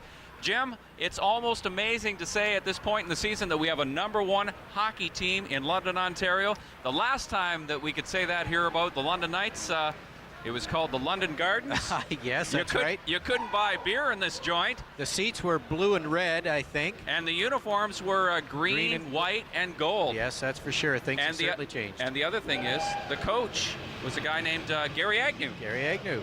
Well, Gary Agnew hasn't taken very long to put his stamp on this team, and they have a 4-point lead in the Ems division. As you see Gary pumping up the troops for tonight's game against the Windsor Spitfires, this traditional and long-standing rivalry here at the Ice House. And we are underway. Peter Sarno took the face-off for Windsor against Richard Patiri. Mazuka takes it in for London. Chris Kelly now passes off to Patiri. Patiri knocked down and falls over his own player. These two teams played last night in Windsor, Jim, and the Knights came out on top. I don't think the Windsor Spitfires are going to take that lightly. It was a peaceful game with no penalties in Windsor last night. You think we'll see the same thing? No. You imagine, I mean, that hasn't happened very often in all of Canadian Hockey League history, but these two teams who have been going at it for years, one of the great rivalries in junior hockey in Canada, and they've had some real rows over the years, but I will say this Windsor team doesn't look to me like they got much fight in them. This is a team that's really struggled this year, and they do have a little bit of talent, you know. Their individual talent isn't bad, but they're really having trouble working together as a team, and a lot of people are really disappointed in their performance this year. Well, they had a couple of players who were on hiatus. Elich and Zaire left the team. They're now back with the team. They lost their coach. They now have an interim coach, Dave Perpich, and perhaps maybe a new coach coming their way in the next week or so. So things very unsettled for the Windsor Spitfires. We're in behind the Windsor goal. They come out to center, and that's a two-line pass. We get an offside with almost a minute gone in the first period of this game between the Knights and the Windsor Spitfires. Goes after it. Windsor goes for the line change. Mando is going to get a penalty. He just took a shot at Erskine, and now we got a fight between those two. Dean Mando and John Erskine, couple of heavyweights. Couple of big guys here. trying to get their arms free, and there's a good shot by Mando as they continue to wail away. Now Erskine. Well, I think we'll have penalties on that one. I think so. I think the streak is broken right there. Well, John Erskine has really established himself as one of the more rugged members of the Knights, and he's giving it to Mando right now. I think DJ Mando just decided, well, I'm going to try and wake my team up here. And yeah, Erskine wasn't even ready for that. It was kind of a dead play, and Mando wanted to get into it. Erskine wasn't quite ready for that fight.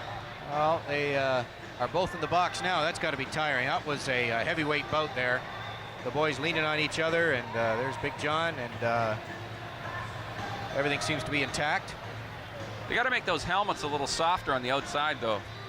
That's going to be tough. Every time I see guys like Erskine pounding away on a helmet. Starts here again. Mando looks like he's just in an ornery mood tonight, and for good reason, based on how they played last night. He gave Erskine a nice little shot to the chops there in front of the net.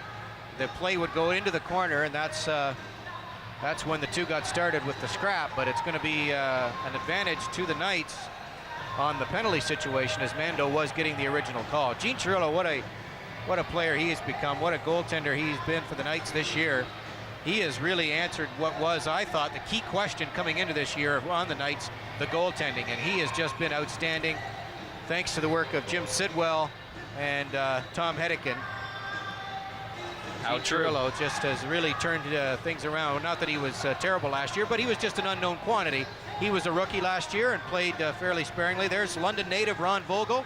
He's a Strathroy Junior B graduate. Ron's dad, a former CFPL television employee, and quite a story regarding those two. Ron actually saved his dad's life. His dad was having a heart attack, and Ron managed to get everything in order and call emergency and whatnot. It's a really heartwarming story about father and son. And Ronnie's second-year goaltender for the Windsor Spitfires, a London native. Cadot has the puck, passes to Brown at the point. Now to Fata, he turns it around, tries to get it to Spiridonov. Here's Cadot with the puck again. Knights on the power play right now. It's passed in front to Legault. Now Fata has it again. Rico spins around, looks for someone to pass to. There's Spiridonov on the open, can't get it across to him, so it's back to the blue line where Jeff Brown keeps it in. Now the Spitfires manage to get it out to center, and Jay Legault is forced back into his own end. Jay Legault turns around. The Spitfires go for a line change as they're on the penalty kill here. Cadot takes it in. He's put up against the boards and is shot out again. Here's Brown.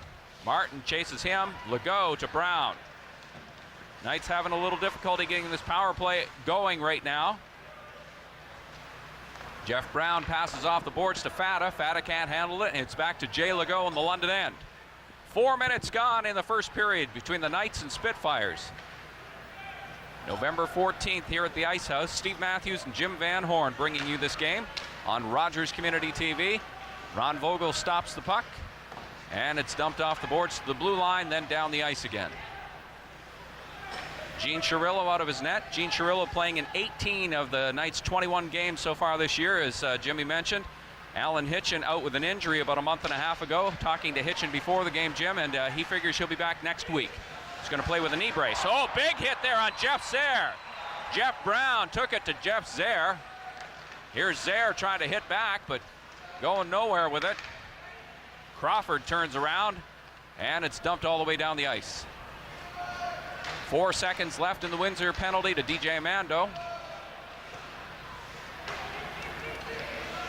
And now they'll serve their fighting majors. Erskine and Mando still in the box, serving 5 each for fighting.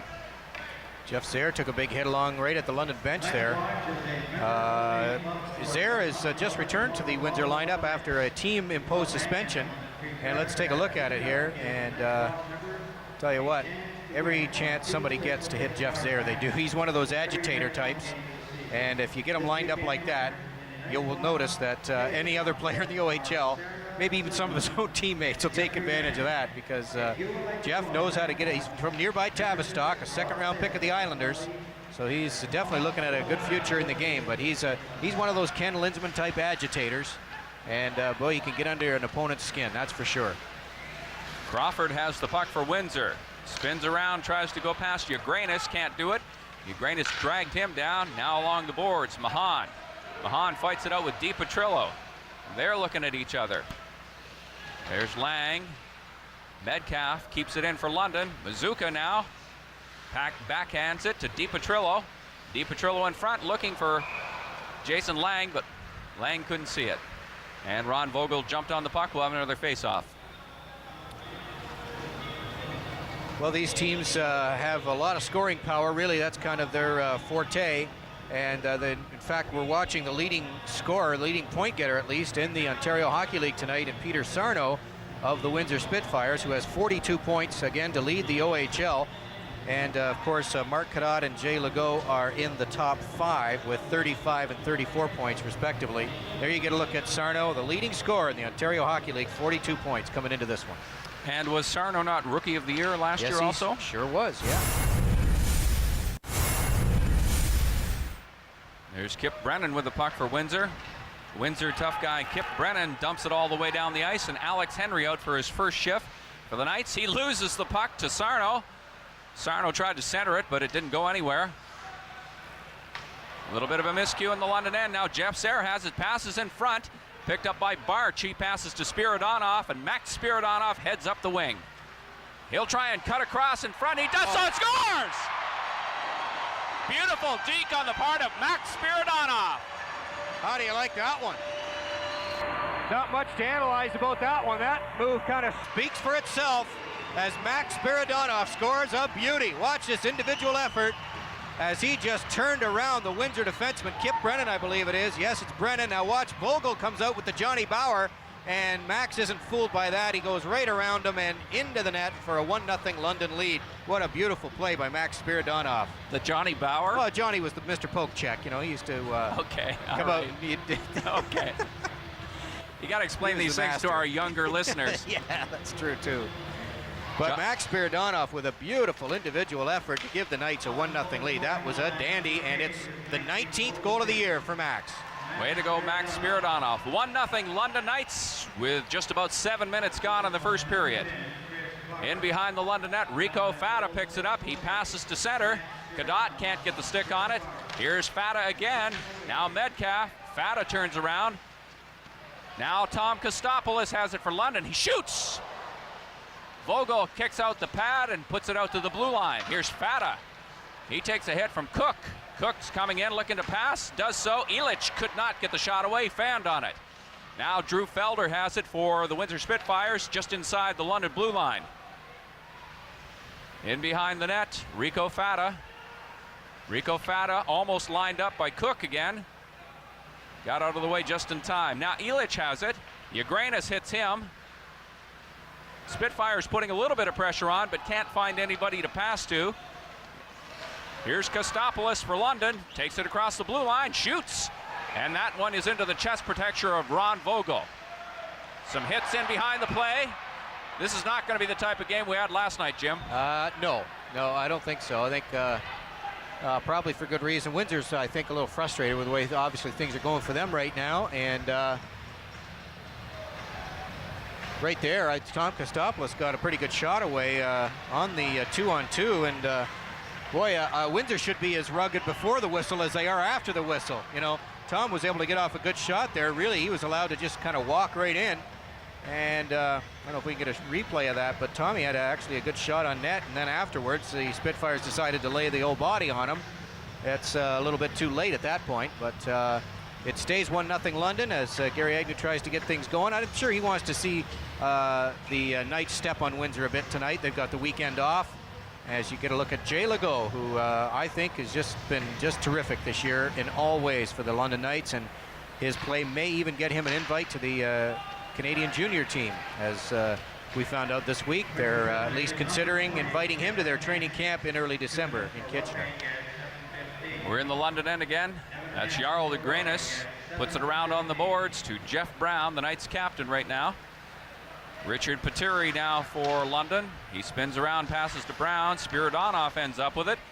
Nifty little back pass to Jarl Ugranis. The defenseman goes all the way in all the way into the Windsor zone and passes to Spiridonov. Now Spiridonov looking for someone to shoot to Ugranis. Shot on net goes wide. In behind the net is Mahan. Now Legault to the blue line. Jay Legault has the puck, passes in beside the net.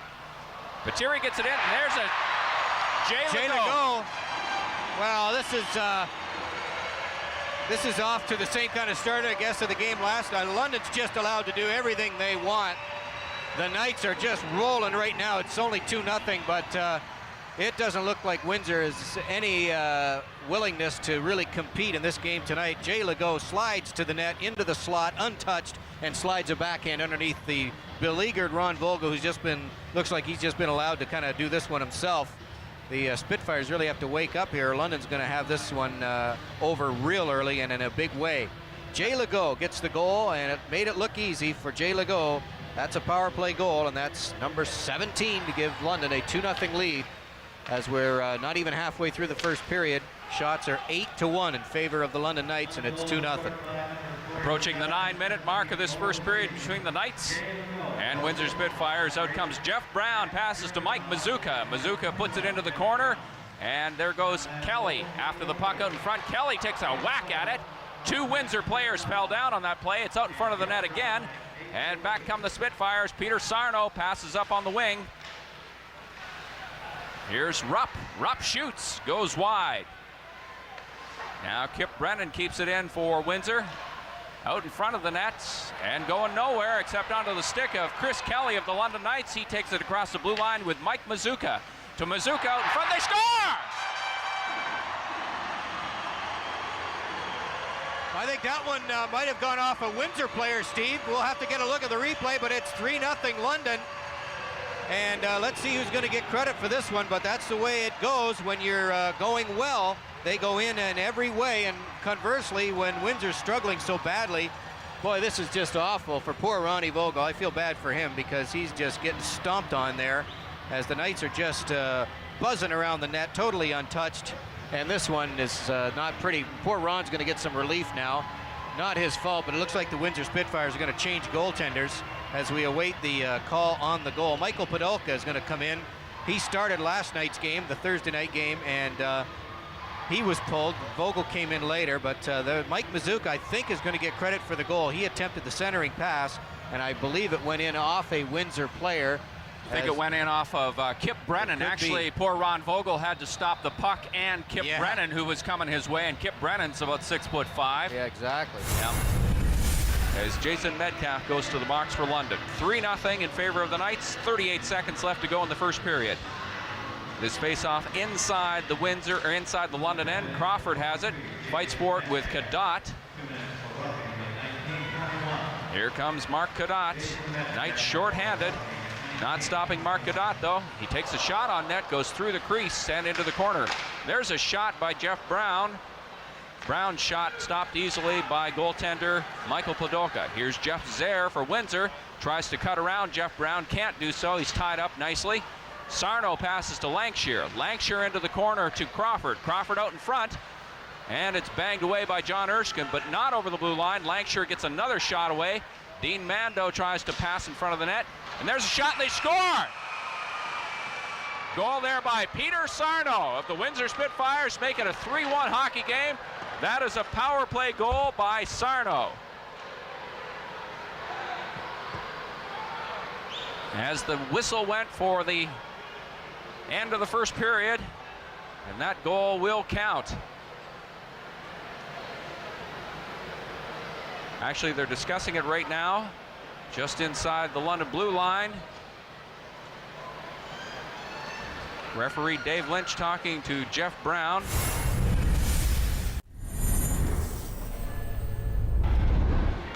Now Zare. Here's Sarno. Sarno's tied up along the boards, falls down, and here come the London Knights. Rico Fata, Tom Kostopoulos, and Mark Cadotte. To Cadotte, shoots, and Cadotte scores! Well, nice bit of a lot of quickness there on the attack for the Knights, and they make it 4-1. Big goal there. They get the big goal, as you see. The Knights celebrating. Podolka's a little frustrated at this point, but the Knights working hard, and they just kept dropping it back to the oncoming player, and there always seemed to be a Knight there. Watch the way they nicely work this puck around. Fata back to Kostopoulos. Kostopoulos back to Kadot. Kadot takes the shot, and it eventually will go back to Mark as he went to the net untouched until, of course, after the puck was in the net, then the Windsor player Hansen decided to lay a stick on him, but the Knights get a goal to make it 4-1 and breathe a little bit easier. Mark Kadot gets the goal, and for Mark Kadot, that is number 18 on the year. The Knights lead it 4-1. All the big scorers getting the goals for the London Knights tonight. Max Spiridonov with his 19th, Jay Legault with his 17th, and that's Mark Kadot with his 18th. Also scoring for London has been Chris Kelly. And the lone goal for Windsor, Peter Sarno. Here's Alex Henry behind his own net, out in front. Covered up nicely by Jason Lang, and here come the Knights again. Di Petrillo along with Eric Pacey. Out in front of the net, it's cleared by Lancashire. Here comes Peter Reynolds. Haven't seen much of Peter Reynolds tonight. The London defenseman has it now. Peter Reynolds up along the boards. Kincaid tried to hit him and bounced to the ground, to the ice actually. And back come the Windsor Spitfires, Martin and Kincaid. Pass out in front, no one there for it. Mando tied up on the boards by Pacey. In behind the net, Windsor still in control. That's Jeff Martin, a shot and they score. Well, I'll tell you where all this trouble started. It was way back in the Windsor zone when Eric Pacey, instead of shooting the puck in deep, watch the soft little pass in the middle of the ice there. Turnover, high in the slot, and down they come.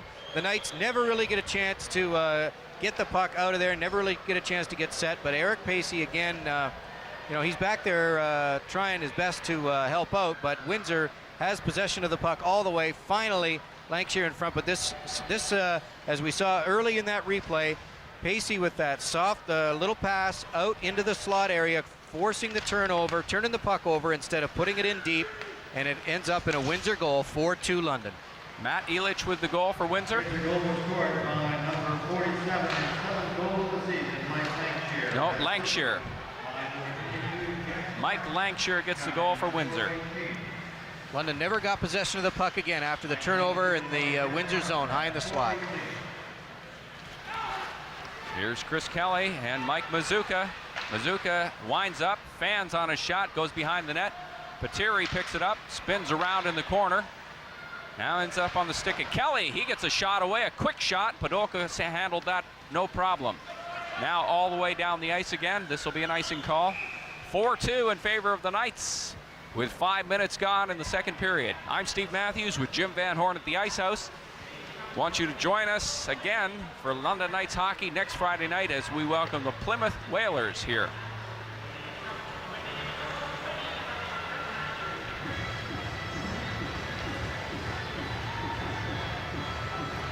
Seventh goal of the year for Mike Lancashire, and face-off back in the Windsor zone as the Knights, the Knights don't want to really see this go into a kind of a shooting contest.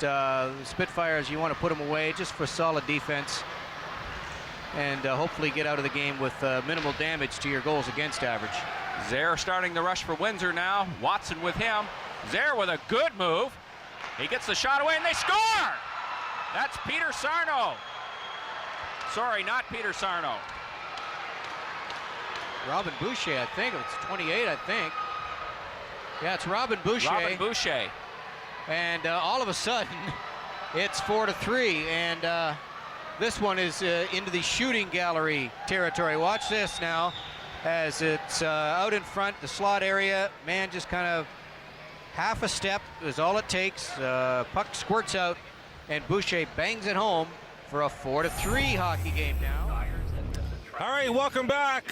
Rain delay over Delaware Speedway Racing on Rogers TV, presented by Ray Cullen Chevrolet, Chris Orrs, Kate Friel. Hope you enjoyed the broadcast. I don't even know what year that was. That was the nights in the old ice house, Kate. 97. Wow, Rico Fat and the boys, eh? I was 6 years old. Wow. The old ice house. All right, so they switched the lineup of features here, Kate, obviously, for the bone stocks leading off. Yeah, so lined up the bone stocks. We're going to get some heat back in this track with those tires. They did a great job keeping this track alive, so good on Race Control for making sure that they were able to do so. And it looks like Colin Wilms and Hannah Lamont will be on the front row. 25 laps the scheduled distance here, bone stock feature. We assume just a little switch with the modified, so they'll be up next and capping things off, hopefully, will be the late models tonight. So 1 to go at the line here, we believe. Yes, white flag being displayed. We're set to go racing. Thank you for staying with us. We appreciate it. Some Delaware Speedway racing on a Friday night here, trying to battle Mother Nature. There you see the field of bone stocks. My goodness, they look awesome. It'll be Colin Wilms and Hannah Lamont on row number 1, as Kate mentioned. Paul Fothergill, Tori Robson, row number 2. Conrad Julian, Nathan Ray, row number 3. Charlie Verhoeven, Justin Culver, row number 9. And Mitch Rawlings and Len Starr rounding out the top 10 in row number 5. Lights off the Delaware Speedway pace car. And we're set to go feature racing here on this Friday night. Wilms will bring him to the line. Out of turn 4, a short rain delay, but we're ready to go. Green flag, we're racing with the bone stocks.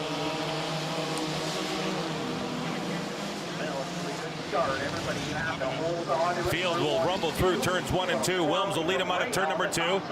Lamont dropping the spot on the outside. Fothergill quickly up the second. Here comes Tori Robinson trying to get the inside Lamont. And there's a gaggle of 8 cars battling for 5th, led by the 27 of Conrad Julian. Wilms will lead lap 1.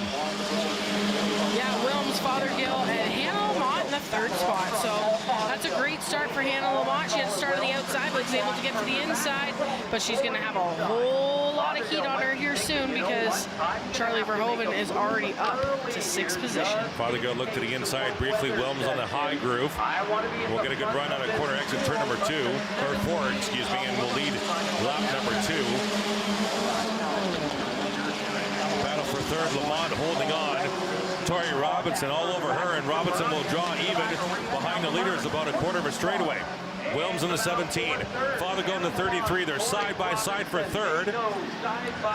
And Robinson will make that pass. Will drop Lamont to 4th. Charlie Verhoeven up to 5th. Right side of your screen in that red car. Leaders working turns 1 and 2. 17:33 working good. Lamont and Robinson almost hit the wall in turn 2, allowed Verhoeven to get past Lamont, now to the inside of Robinson. Out of turn number 4, and the points leader coming to the front and coming fast. Leaders through turns 1 and 2, up the hill in 2, down the back another time. Colin Wilms in the 17, Fothergill in the 33. And then a half a straightaway all the way back to Verhoeven. And once again, Mother Nature's saying, no, we're not going to let you race. And a sprinkle resumes here at the half mile. But the bone stocks are on the track. We'll see how long Race Control keeps them going, Kate. Yeah, they're doing pretty well. They're handling still pretty well. So I think Race Control let this go as long as they possibly can before they got to call it. Leaders have some traffic to work through, and probably the next lap they're half a straightaway behind some back marker traffic. And there you see that traffic staying low on the track. Wilms will lead Fothergill through turns 1 and 2 another time. A little bit of the high side. Fothergill looking for a spot here on turn number 2 to no avail. Verhoeven is in 3rd, followed now by Justin Culver. Now that drizzle becoming a little bit more heavier here at the half mile. Race Control constantly on the radio now, talking with the flag stand. And it's becoming almost a rain now, as the skies are almost starting to open up here, and we're still green on the racetrack. And we got a car slipping in turn number 2. They're going to call this caution on the speedway. Car around in turn number 2. Track getting slippery. And we are in danger now of losing this track again, as the light drizzle turned into but a heavy drizzle under caution here. 6 laps complete here in this bone stock feature. And I'll see if Kate's okay. She climbed underneath her tarp here. Are you okay? Yeah, I just want to stay dry. Okay. Under caution, bone stock feature here on Rogers TV, and because of some more wet stuff, unfortunately. Yeah, the 53 was running near the back and has been loose in the heat race. So I'm not sure if it was completely because of track conditions or if that car is just a little bit loose. So we'll have to see if we get going green here again. So right now we are experiencing, it's back to a light drizzle. It was a heavy drizzle for about a good 30 seconds, and we saw that car go around in a turn number 2, and then they immediately threw the caution, and that's where we sit right now, 6 laps complete. The way that they're moving and making sure that they're getting everybody situated, I think we might go green again here. Okay, hopefully with you. Battling Mother Nature here on this Friday night at Delaware Speedway. Don't forget DelawareSpeedway.com. Full schedule, ticket information, concession information, camping information, all that stuff that you need right there at DelawareSpeedway.com. Again, thank you to our volunteer staff working the cameras. We are exposed to the elements, but so are they. So kudos to them as well. I just had to make sure that I got everything covered before it could possibly rain today. The only thing I care about is the green jacket that is protected. Well, and yourself. But you're good. I checked on you first. I just got to make sure we keep the cast protected. That's right. All right, so under caution here, bone stock feature. The yellow flag continues to wave at the flag stand. Lights are still on. Technically, the hazards are on in the pace car. We've lost the, looks like the lights on top of the car, but we're still under caution. All yellow lights around the racetrack as well. Your leader is Colin Wilms. Paul Fothergill runs second. Charlie Verhoeven quickly up to third. Justin Culver in fourth. And Rawlings in fifth. That is your running order right now. And now we've starting to lighten up again. Like Mother Nature's playing games here, Kate. Back and forth we go here. For the last hour and a half it's been. Well, we're doubling up. Double up sign from the flag stand. Race director Sean Gibbs wants to turn these guys loose, guys and gals loose. And that's what he's going to do here. Call coming right from the top of the tower. He's just off our broadcast location to our left, so we've been monitoring what Sean's been communicating through the rain delay. And we should see the white flag this time by. All right. That's brought in Charlie Verhoeven to the doorstep of Fothergill and Wilms. Yeah, Culver will start. Justin Culver's right there too. Absolutely, he'll start outside row number 2 here. Yeah, and we're going to stay caution here. Race control wants to do another lap under caution and see how we sit on the track surface. Good to see the 12 of Joe Kicks out for the feature. Had trouble in the heat race tonight. That light drizzle, it's a roller coaster here. Mother Nature is playing games. Now we're back to a light drizzle again, where it was practically time to go racing again. We'll see what happens this time by. Flagman has the yellow flag draped over the flag stand. Late model series back in the 90s. And I traveled around with the series as the announcer for the series. We had 24 cars. And we're going to stay yellow this time by as well. Of late models who couldn't afford to race in something like the ABC series. So 6 laps complete here. Bone stock feature. And she scored. Trying to get them restarted. We're having a tough fight here with Mother Nature to keep this track raceable. See, the difference is here. The scores that we had up there. We're just keeping an eye on the flag stand. There you see the what will be the front row, the 17 of Wilms, the 33 of Fothergill. My wife actually scores it. Just keeping an eye on the flag man. Still has that yellow flag draped over the edge of the flag stand with the right hand, but the white flag is in the left hand, but it's not unveiled. So I think we're going to be yellow again for another lap. writing numbers down the whole time. Big incredible to watch. Yep, the yellow flag will wave. Yeah, I've been out there before, and they were trying to figure out the lineup. This was for an OSS race. The patient game right now for race control and for the drivers. He was up there. Everybody wants to go racing here. Up there. I was probably about 10 years old. And they couldn't Very, figure out the very, lineup. very There was 3 of them, light and they were arguing drizzle about it, right whatever. now. He grabbed a piece of paper and he wrote down the lineup and he went, here, line them up No like change this, let's go. on the flag stand. We are back in action next Friday night, Been around the longest. live at 7:30 here on Rogers TV and our Rogers TV YouTube channel. We got the Touring Series, the ISMA Modifieds. They are fast, Kate, aren't they? It's going to be fast. It's going to be loud. That's a whole lot of horsepower in one race car, so I'm very excited to see them rip around here next week. And the vintage, the Canadian Vintage Modifieds coming along as well with the ISMAs next Friday night here at Delaware Speedway. Yeah, it'll be their only stop here, so it's definitely something that you don't want to miss. Definitely get your tickets at DelawareSpeedway.com or tune in on Rogers TV. Absolutely. Absolutely. Almost get all of the weight onto the right. So the white flag's been put away at the flag stand. Now the yellow flag is in the flagman's left hand. So I don't see the white flag coming out anytime soon. But I hope I'm wrong.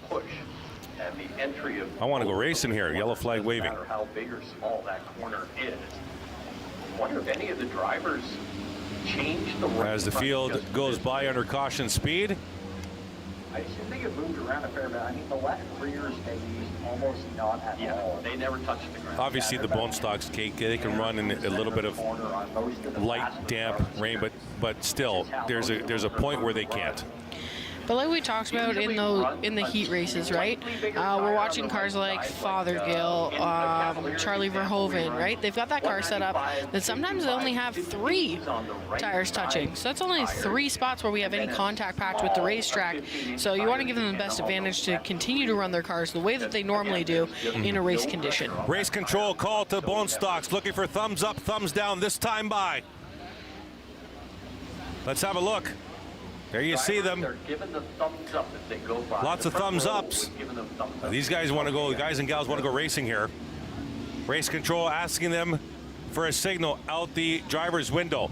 Tech director Daryl Timmermans at Victory Lane monitoring as well. Word coming up to race director Sean Gibbs. There you see Daryl. We're waiting for movement on the flag stand. Maybe we'll see the white this time by. There was a lot of thumbs up coming out of the cars last time by. I think we can get ahead of this person. And then you're making another side. So we'll see. A mechanical problem. And then you're making another side. I'm slowing down. Field out of turn 4. Making another side. Then you're going into the pit. They're going to ask for thumbs up, thumbs down again this time by. Inside the cars. And the flagman having a look now into the cars. They'll stick their arm out there and tell them they're number 1. Yes. Okay, I think I just heard. Kate, go ahead. I saw Fothergill with those thumbs up, so I think they said Fothergill says yes, he's at the front. Yep. Let's go. And I heard Sean Gibbs to my left saying, okay, let's go racing. Sounds good to me. How about you, race fans? Let's go racing. Bone stock feature 6 complete out of 25. Looks like we're going to see the white this time by. My dad and I used to announce kids like Colin Wilms, Paul Fothergill on the front row. Charlie Verhoeven, Justin Culver, row number 2. And there's the white flag. Okay, let's go racing. Yeah, I don't want to. Still 19 laps to go here when they turn them loose. I rep senior and junior. Lights off the track, lights off the pace vehicle. There's your front row. At the time, Adam, or what would that be? You got Mitchell Rawlings and Tori Robinson, row number 3. Michael Verburn, Hannah Lamont, row number 4. Matt Langford, Nathan Rhea, your top 10 in row number 5.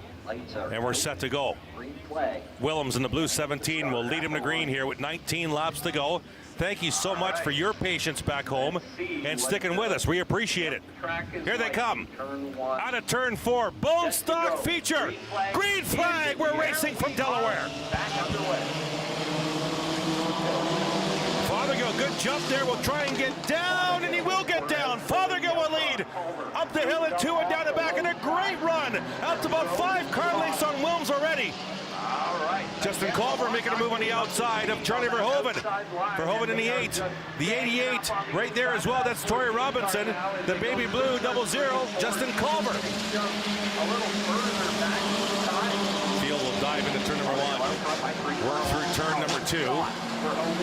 Verhoeven gets by the 88. Here comes Rawlings in the 69. And Michael Verburn in the 19. Little bit of tap on the rear bumper of the Rawlings machine as the field works through turns 3 and 4. To complete another lap.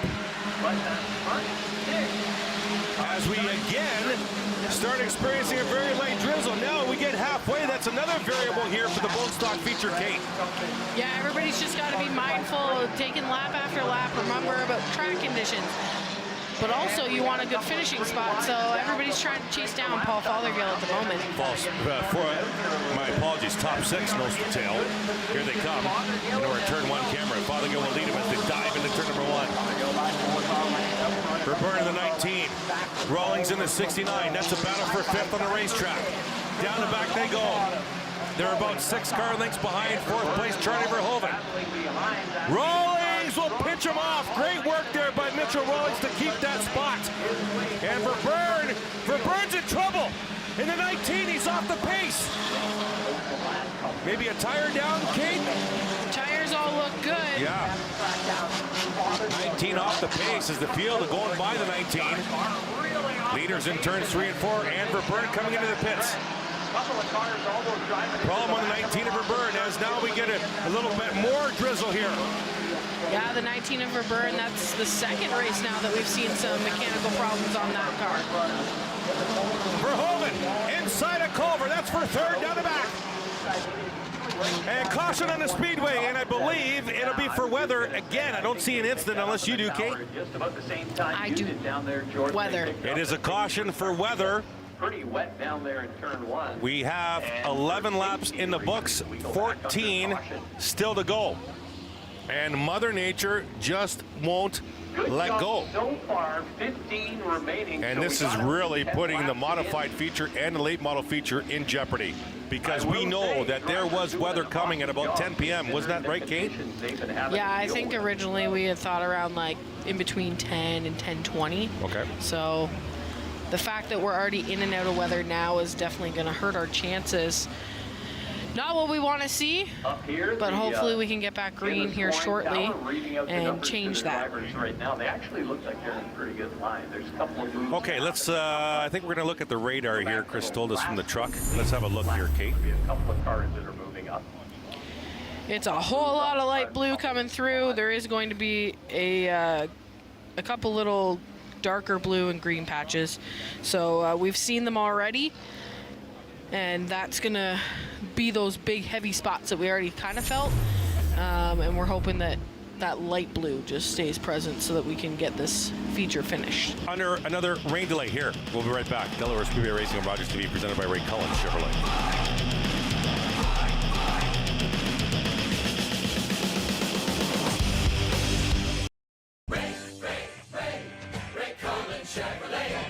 Ray saves you money, and that's the key on Chevy Buick GMC. Ray Cullen Chevrolet. You should drive by Ray today. Family owned for over 60 years, McCall Racing has helped shape Canadian short track racing. Custom built chassis, expert repairs, in-house parts, and unmatched support. Our legacy is built where it matters most, on the track. McCall Racing, built on experience. Bring the family to Pizza Hut's all-you-can-eat buffet. Fresh pizzas, pasta, and salads, something for everyone. Great taste, great time, all in one place. Pizza Hut, where family meals are unforgettable. Check it out. Now, more Ontarians qualify for the Ontario Electricity Support Program. You could get a monthly on-bill credit of $35 or more. Apply at oesp.ca. Delaware Speedway Racing on Rogers TV, presented by Ray Cullen Chevrolet and Delaware Speedway's 2026 merch is live, online, and ready to go. And it ships fast. Hit up the shop at www.delawarespeedway.com/shop or click the merchandise link right on the homepage. Stay fresh this season and show some love for your favorite local track. I did check earlier today. They do not sell umbrellas, which is good because we don't want to sell umbrellas at a racetrack. We don't want to have to use them. That's right. Okay. Looks like Race Control wants to go racing again. The roller coaster battle here with Mother Nature continues as we have one to go next time by, I believe. I only see a white flag and a green flag, so that's a good sign. Perfect. We're inside the bone stock feature. They added one more lap, so we've completed 10. We have 15 to go in this bone stock feature. Still to come, hopefully, our modifieds and our late model features. There you go. All right, so we're expecting a white flag to wave here at the flag stand, and lights to go off the half mile. Nope, he's going to put the yellow back in the stand. Yep, stay in yellow. You have to spray it so it dissipates any liquid. Race Control not happy yet, and we stay under caution. That's one of the very few things I don't like about being a race fan is weather. Like especially, and I'll give you an example. Usually how it goes. So, can't believe they haven't come if I know there's a big race coming up in the Cup race. I follow Cup all the time. I know you do too. And there's a big race coming up on Sunday. And Saturday, I'm enjoying the weekend. I'm looking forward to this race because I got no plans on Sunday. Going to watch this race, and then it comes out on Saturday. NASCAR has canceled, has postponed Sunday's race to Monday. Well, I got to work Monday, and usually they start firing them up at 10 in the morning on Mondays or 11 in the morning. That's the only thing I don't like about racing is the Mother Nature factor, which obviously is a big variable because it's an outdoor sport. If you can get the right. Yeah, I typically use the PVR for that one. So strong. Yeah, and then you put them on the pole for the restart. I do that too, but I have a box, so I can watch it back. But yeah, back in the day, never used to be able to do that. Still yellow here. If he gets a great start. So Fothergill now the control car on the inside when we restart. Colin Williams on the outside. And they've switched row number 2 as well from the last green flag lap. So now it's Culver on the inside of Verhoeven in row number 2. Rawlings inside of Robinson in row number 3. Langford inside of Rhea, row number 4. And Hannah Lamont and Race Meyer into the top 10. Hannah's having a good run so far. Yeah, she had a top 10 finish last week as well. So definitely getting more consistent in that car. Mm-hmm. And I think it definitely shows with her finishes so far. That car got real heavy later on.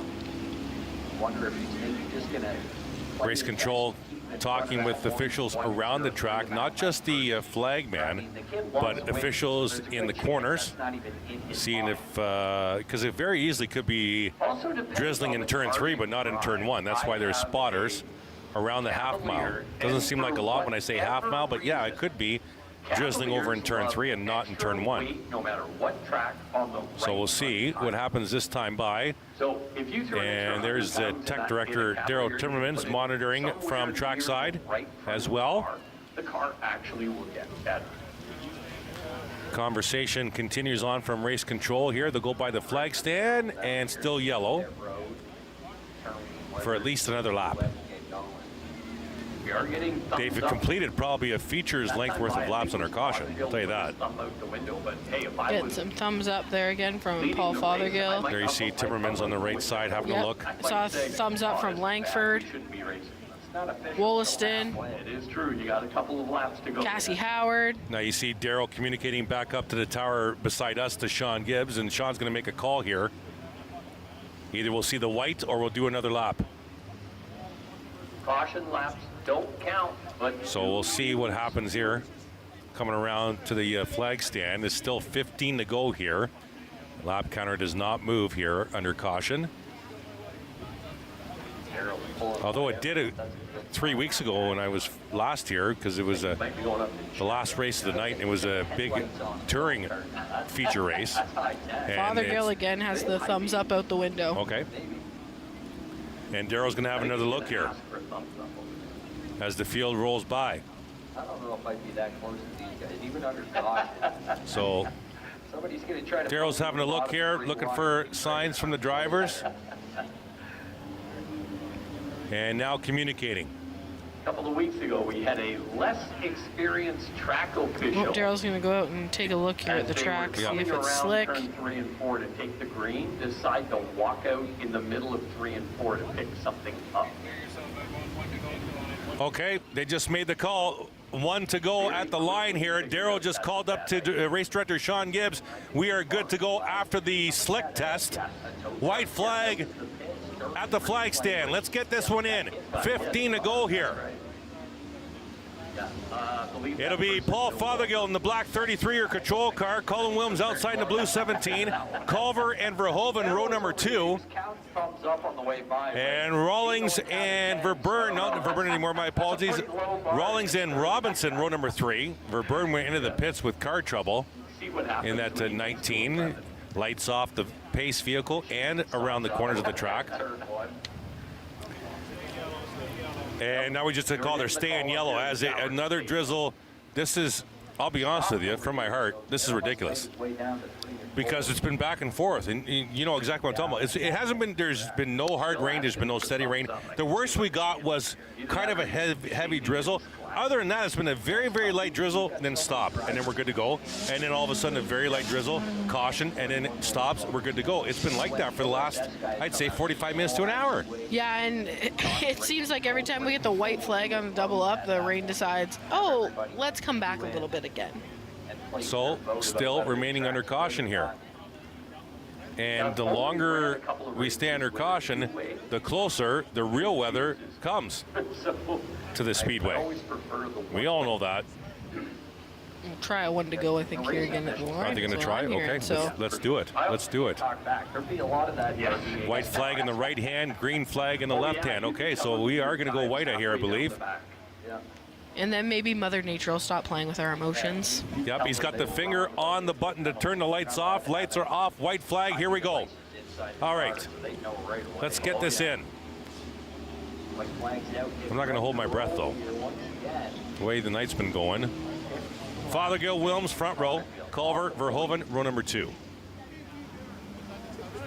Rawlings, Robinson, row number 3. Langford, Rea, row number 4. Lamont and Meyer, row number 5. Gibson and Starrett, row number 6. A couple of rows back, gets in there.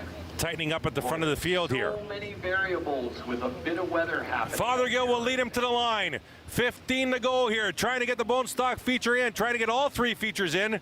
They're the first ones, though. Let's get them in here. Set to go. Out of turn 4. Looking to the flag stand. And green flag. We're racing at Delaware. A great jump by Fothergill. He'll dive into turn 1. The rest of the field will follow him in. Williams on the outside. Culver, Verhoeven side by side. Rawlings clear for 5th. Side by side battle on your screen for 3rd. 0-0 Culver. Verhoeven on the outside through turns 3 and 4. And here comes the field, rumbling out of turn number 4. Fothergill will lead that lap.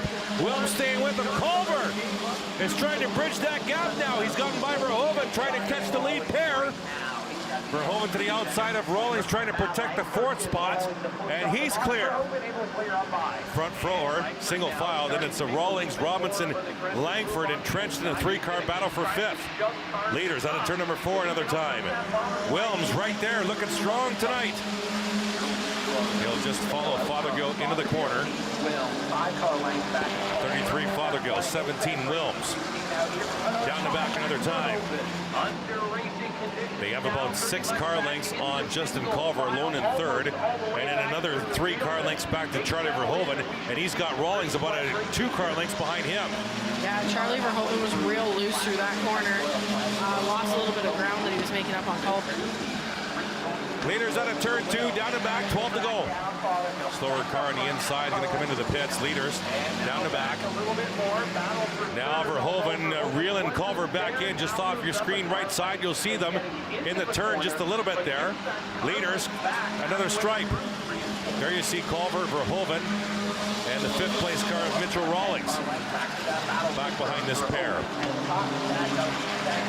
Another trip down the backstretch here. Langford has broke away from a 8-car battle for 7th, and he's all alone in 6th now. And he's trying to bridge the gap to the battle for 3rd. Verhoeven to the inside of Culver. For position right of your screen. The red car, Verhoeven, he'll dive into the corner. The points leader and defending series champ. Up to 3rd spot now. Culver now trying to protect from Mitchell Rawlings in the 69. The battle for 4th on your screen. Back to the front. Fothergill, Wilms. 9 to go. At the line. Everybody doing a fantastic job here of racing through these conditions. Verhoeven in 3rd, trying to bridge that gap. Now he's got a long ways to go, about a quarter of a straightaway to the lead pair.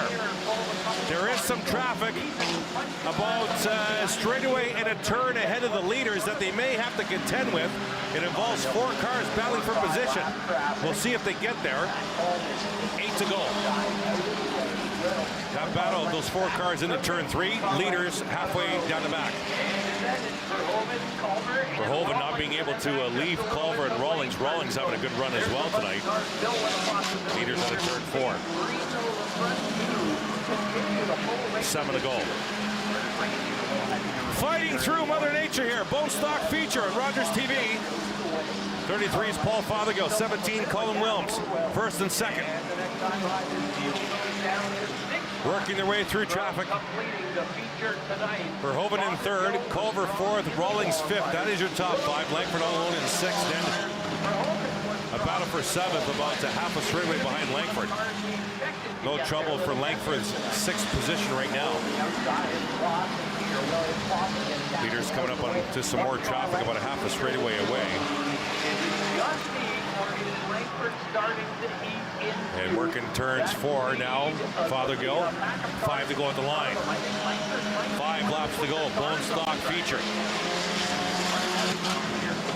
Paul Fothergill had some issues last week, was broke, didn't finish the feature, so we'll definitely be happier that he's running at the front of this field right now. Verhoeven looks like he's closing the gap a little bit here, folks. He is trying to bridge that gap from Culver to the lead pair. Now it's a heavy drizzle here. All of a sudden, race director Sean Gibbs back out on the apron and cautioning the Speedway for weather. And I can see that it's quite a bit more rain on the window. It is a heavy drizzle here at the Speedway. Race control came right out beside us to have a feel of what was going on and immediately called for the caution. Back to the last completed lap. I think we'll go back to Definitely trying to make sure that they keep all these race cars intact. Yeah, it is a heavy drizzle now. You can probably hear it on the tarp on our microphones. Yeah, you can see it now on the light standers. It's like a steady light rain now. Now it's advanced into a light rain, and this might be it.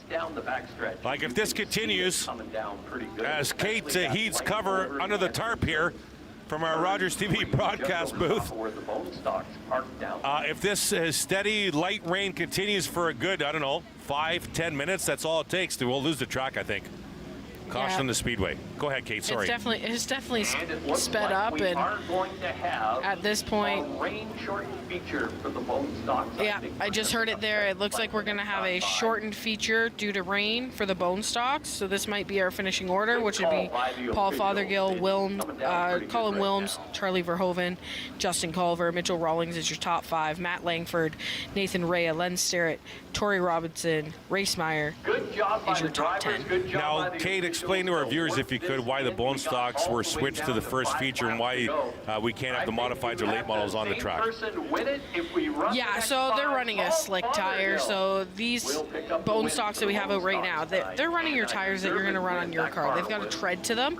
So they're able to grip a little bit differently than the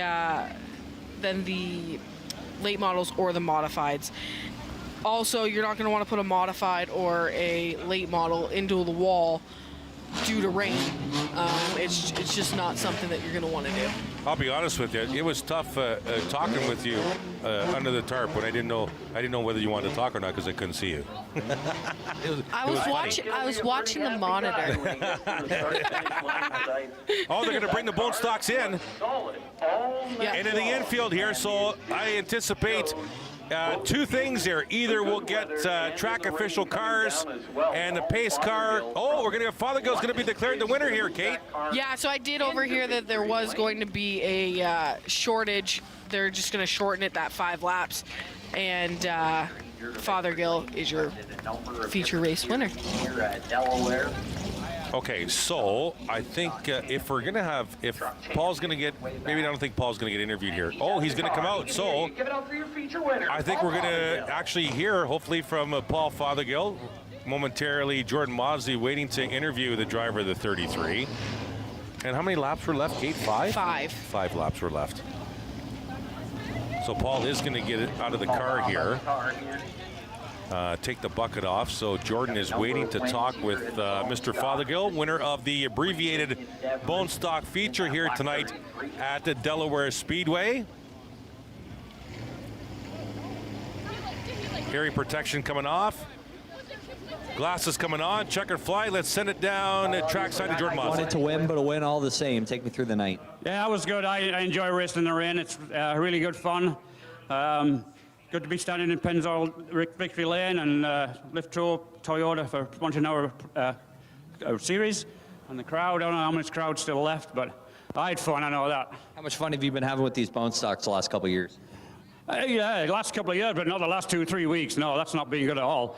Yeah, some tough luck here from Paul Fothergill. Finally finds his way down here to Pennzoil Victory Lane.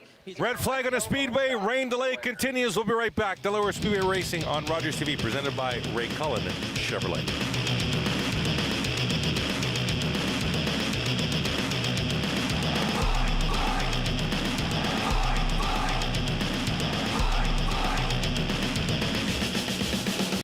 Ray Cullen Chevrolet. Ray saves you money, and that's the key on Chevy Buick GMC. Ray Cullen Chevrolet. You should drive by Ray today. Vector offers recovery and performance programs to improve your quality of life. Their active therapy approach helps with pain, mobility, and strength. Located in London, Ontario, they focus on personalized care to support your wellness journey. At The Hearing Place, we transform lives with personalized hearing care. Our exceptional audiology services and tailored treatment plans empower your journey to better hearing, ensuring compassionate support and solutions designed uniquely for you. McCall Racing fuels the motorsports community with performance parts for circle track, dirt track, open wheel, drag racing, customs, and hot rods. Whether you're turning laps, wrenching in the pits, or just getting started, McCall Racing, built on experience.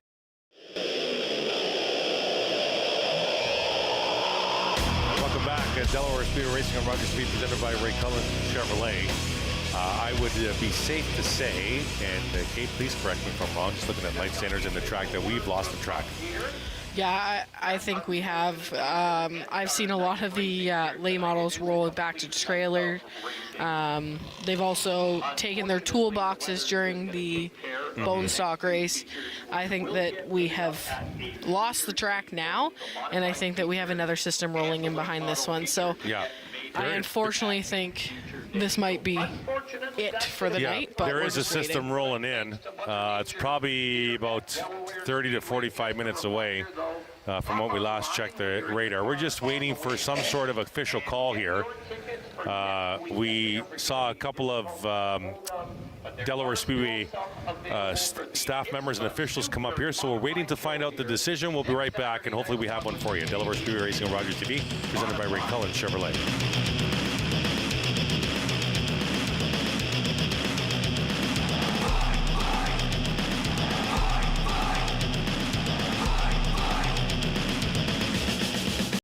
Check it out. Now, more Ontarians qualify for the Ontario Electricity Support Program.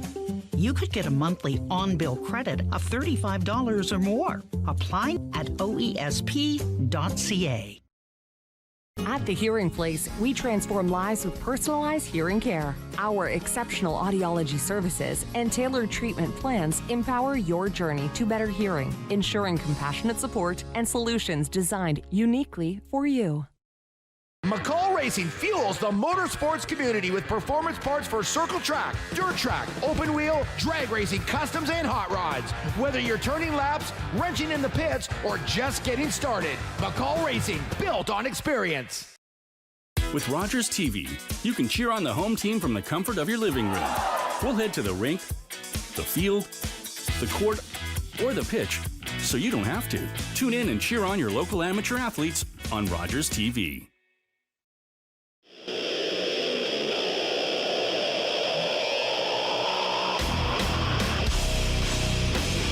Welcome back. Delaware Speedway Racing on Rogers TV, presented by Ray Cullen, Chevrolet, Chris Orrs, Kate Friel.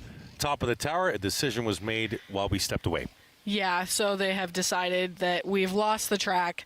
There's no way we can run vehicles that've got slicks on them and hope for the best. We just lose too many cars, and it's just not worth it. Yeah, That's other people's money we're playing with. Yeah, before we say goodnight, just a quick question, if you can give it to me in about 20 seconds.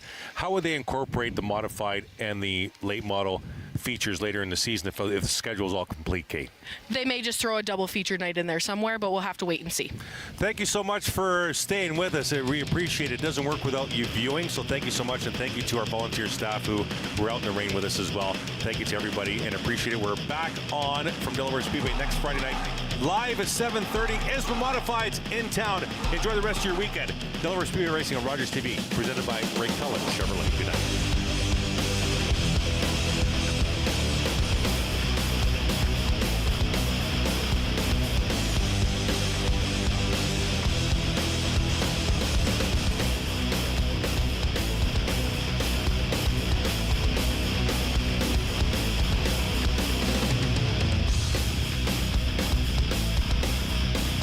The following program was provided by a valued member of our local community.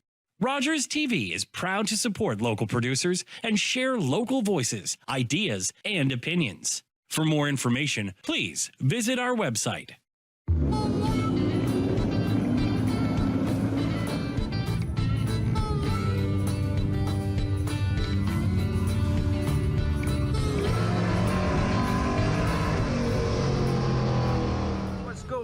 Welcome back to the Jarity Motorsports YouTube channel. It has been a couple of months. We took a little bit of a break. Got a lot done, but just nothing really to show. And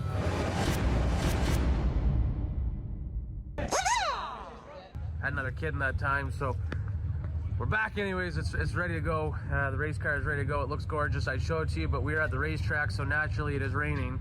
We're getting ready to go do some hot laps today and dial things in, shake the car down. Lots and lots and lots of updates this winter. Finally got our first ever rebuilt motor and did some upgrades and stuff. So hopefully we're gonna have a good practice session today if we can get on track. Yeah, like I said, we're at the racetrack and it's pre-season testing, so naturally it's raining, but skeleton crew here with us today. So we're gonna try and get as much vlog content as we can and remember to put the GoPros in and whatnot. But there's only 3 or 4 of us today, so we'll see what we can do. It's gonna be an old school style vlog, just a couple of us. So appreciate you clicking on this, and make sure you subscribe. We're gonna have some great content all season long as we run for a championship here at Delaware Speedway, and also run a couple of additional races in the Super Stock and a couple of late model races, and maybe some more stuff coming down the pipeline. We will see.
times on track. The car feels pretty good, very different, which is good.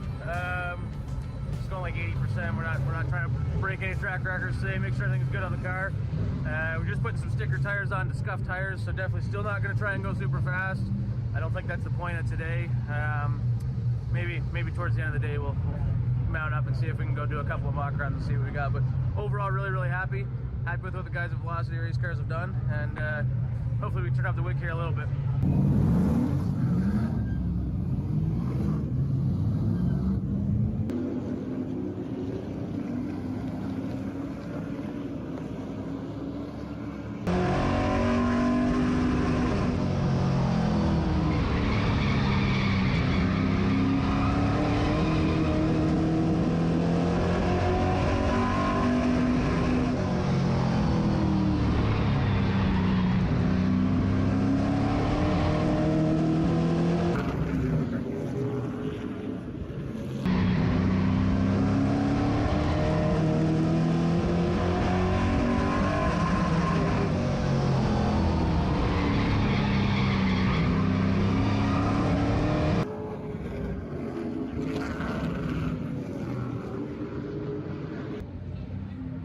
Now we're cooking. We just went out and actually did a scuff session, but tried to push the car a little bit, and look at my lip. Busted and built in the playground. Yeah, the car was much better that time. We jumped up the second fastest lap of the day, and we weren't quite going 100%. So really happy with the updates we did this winter so far, and I can actually feel the difference in the motor having a properly built motor and not some piece of junk from GM. So I'm happy with that, and overall, driver happy so far. There's a couple hours left here. I think we might go buy some more tires just to get them scuffed and see what else we can do. Maybe make a few adjustments just to see what the car does. Woo! We went to a Delaware Speedway practice and we left happy, and it's the next morning. We're all unloaded here. We unloaded last night, but yeah, it was a good test session at Delaware Speedway for us. Very happy. We did everything we set out to do. Our Leach Performance engine did exactly what it was supposed to do. Felt great right out of the box, right off the trailer. The Velocity race cars set up and all the work we did with them this winter to do some updates and stuff was all fantastic too. Spent most of the day just scuffing tires and basically data logging, doing some stuff like that. We did not feel the need to fine tune the car on a green racetrack that sat there with snow on it for 6 months and all that stuff, and we were very happy with the lap times we were running, and we feel as though we can make the change this week and get her dialed in this Friday for another test session, and then the following week will be round number 1 at Delaware Speedway. So yeah, I'm very happy with it. The car is doing exactly what we wanted it to do. All the updates made a big difference. The car cut great in the center like I wanted it to. That's what we were fighting with all year last year. Turns out we were really down on power by the end of the year too. That brand new motor we had, when they took it apart and rebuilt it for us, it was about ready to blow up, and it was starting to seize and stuff inside too, which was crazy to hear because it was only 5 races old too. So we were pretty close to having yet another motor issue at the end of the year last year, and I'm wondering how much another dud motor was bogging us down. So I'm very happy with our first ever rebuild motor. Very happy with that. So yeah, it was a great test session. It was great to be on track. Everything went smooth. The crew guys that were out, can't thank them enough for everything they did, logging data and everything, and trying some new stuff and doing some stuff that we've never done before as a team. So good learning day, and can't wait to get back on track next Friday night, and it's going to be an awesome season. So yeah, what do you drop a comment below? What do you think of the paint scheme? We did a social media thing recently, and everyone voted that this year's paint scheme was their favorite JRD Motorsports paint scheme of all time. So now that you've seen it on track, comment below and let me know what you think of this year's new look. Something we've never had before, very different, and it's going to be a good season.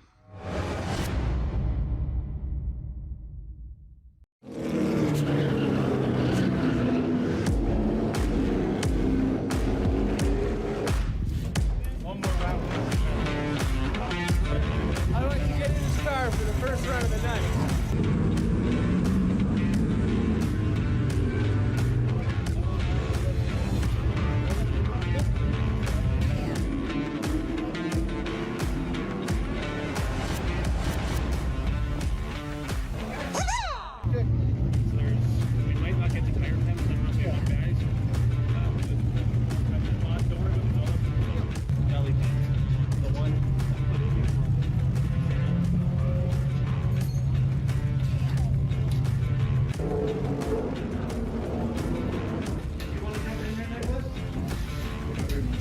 Let's get worse now. What the undo that. You want me to do them? I can't really tell.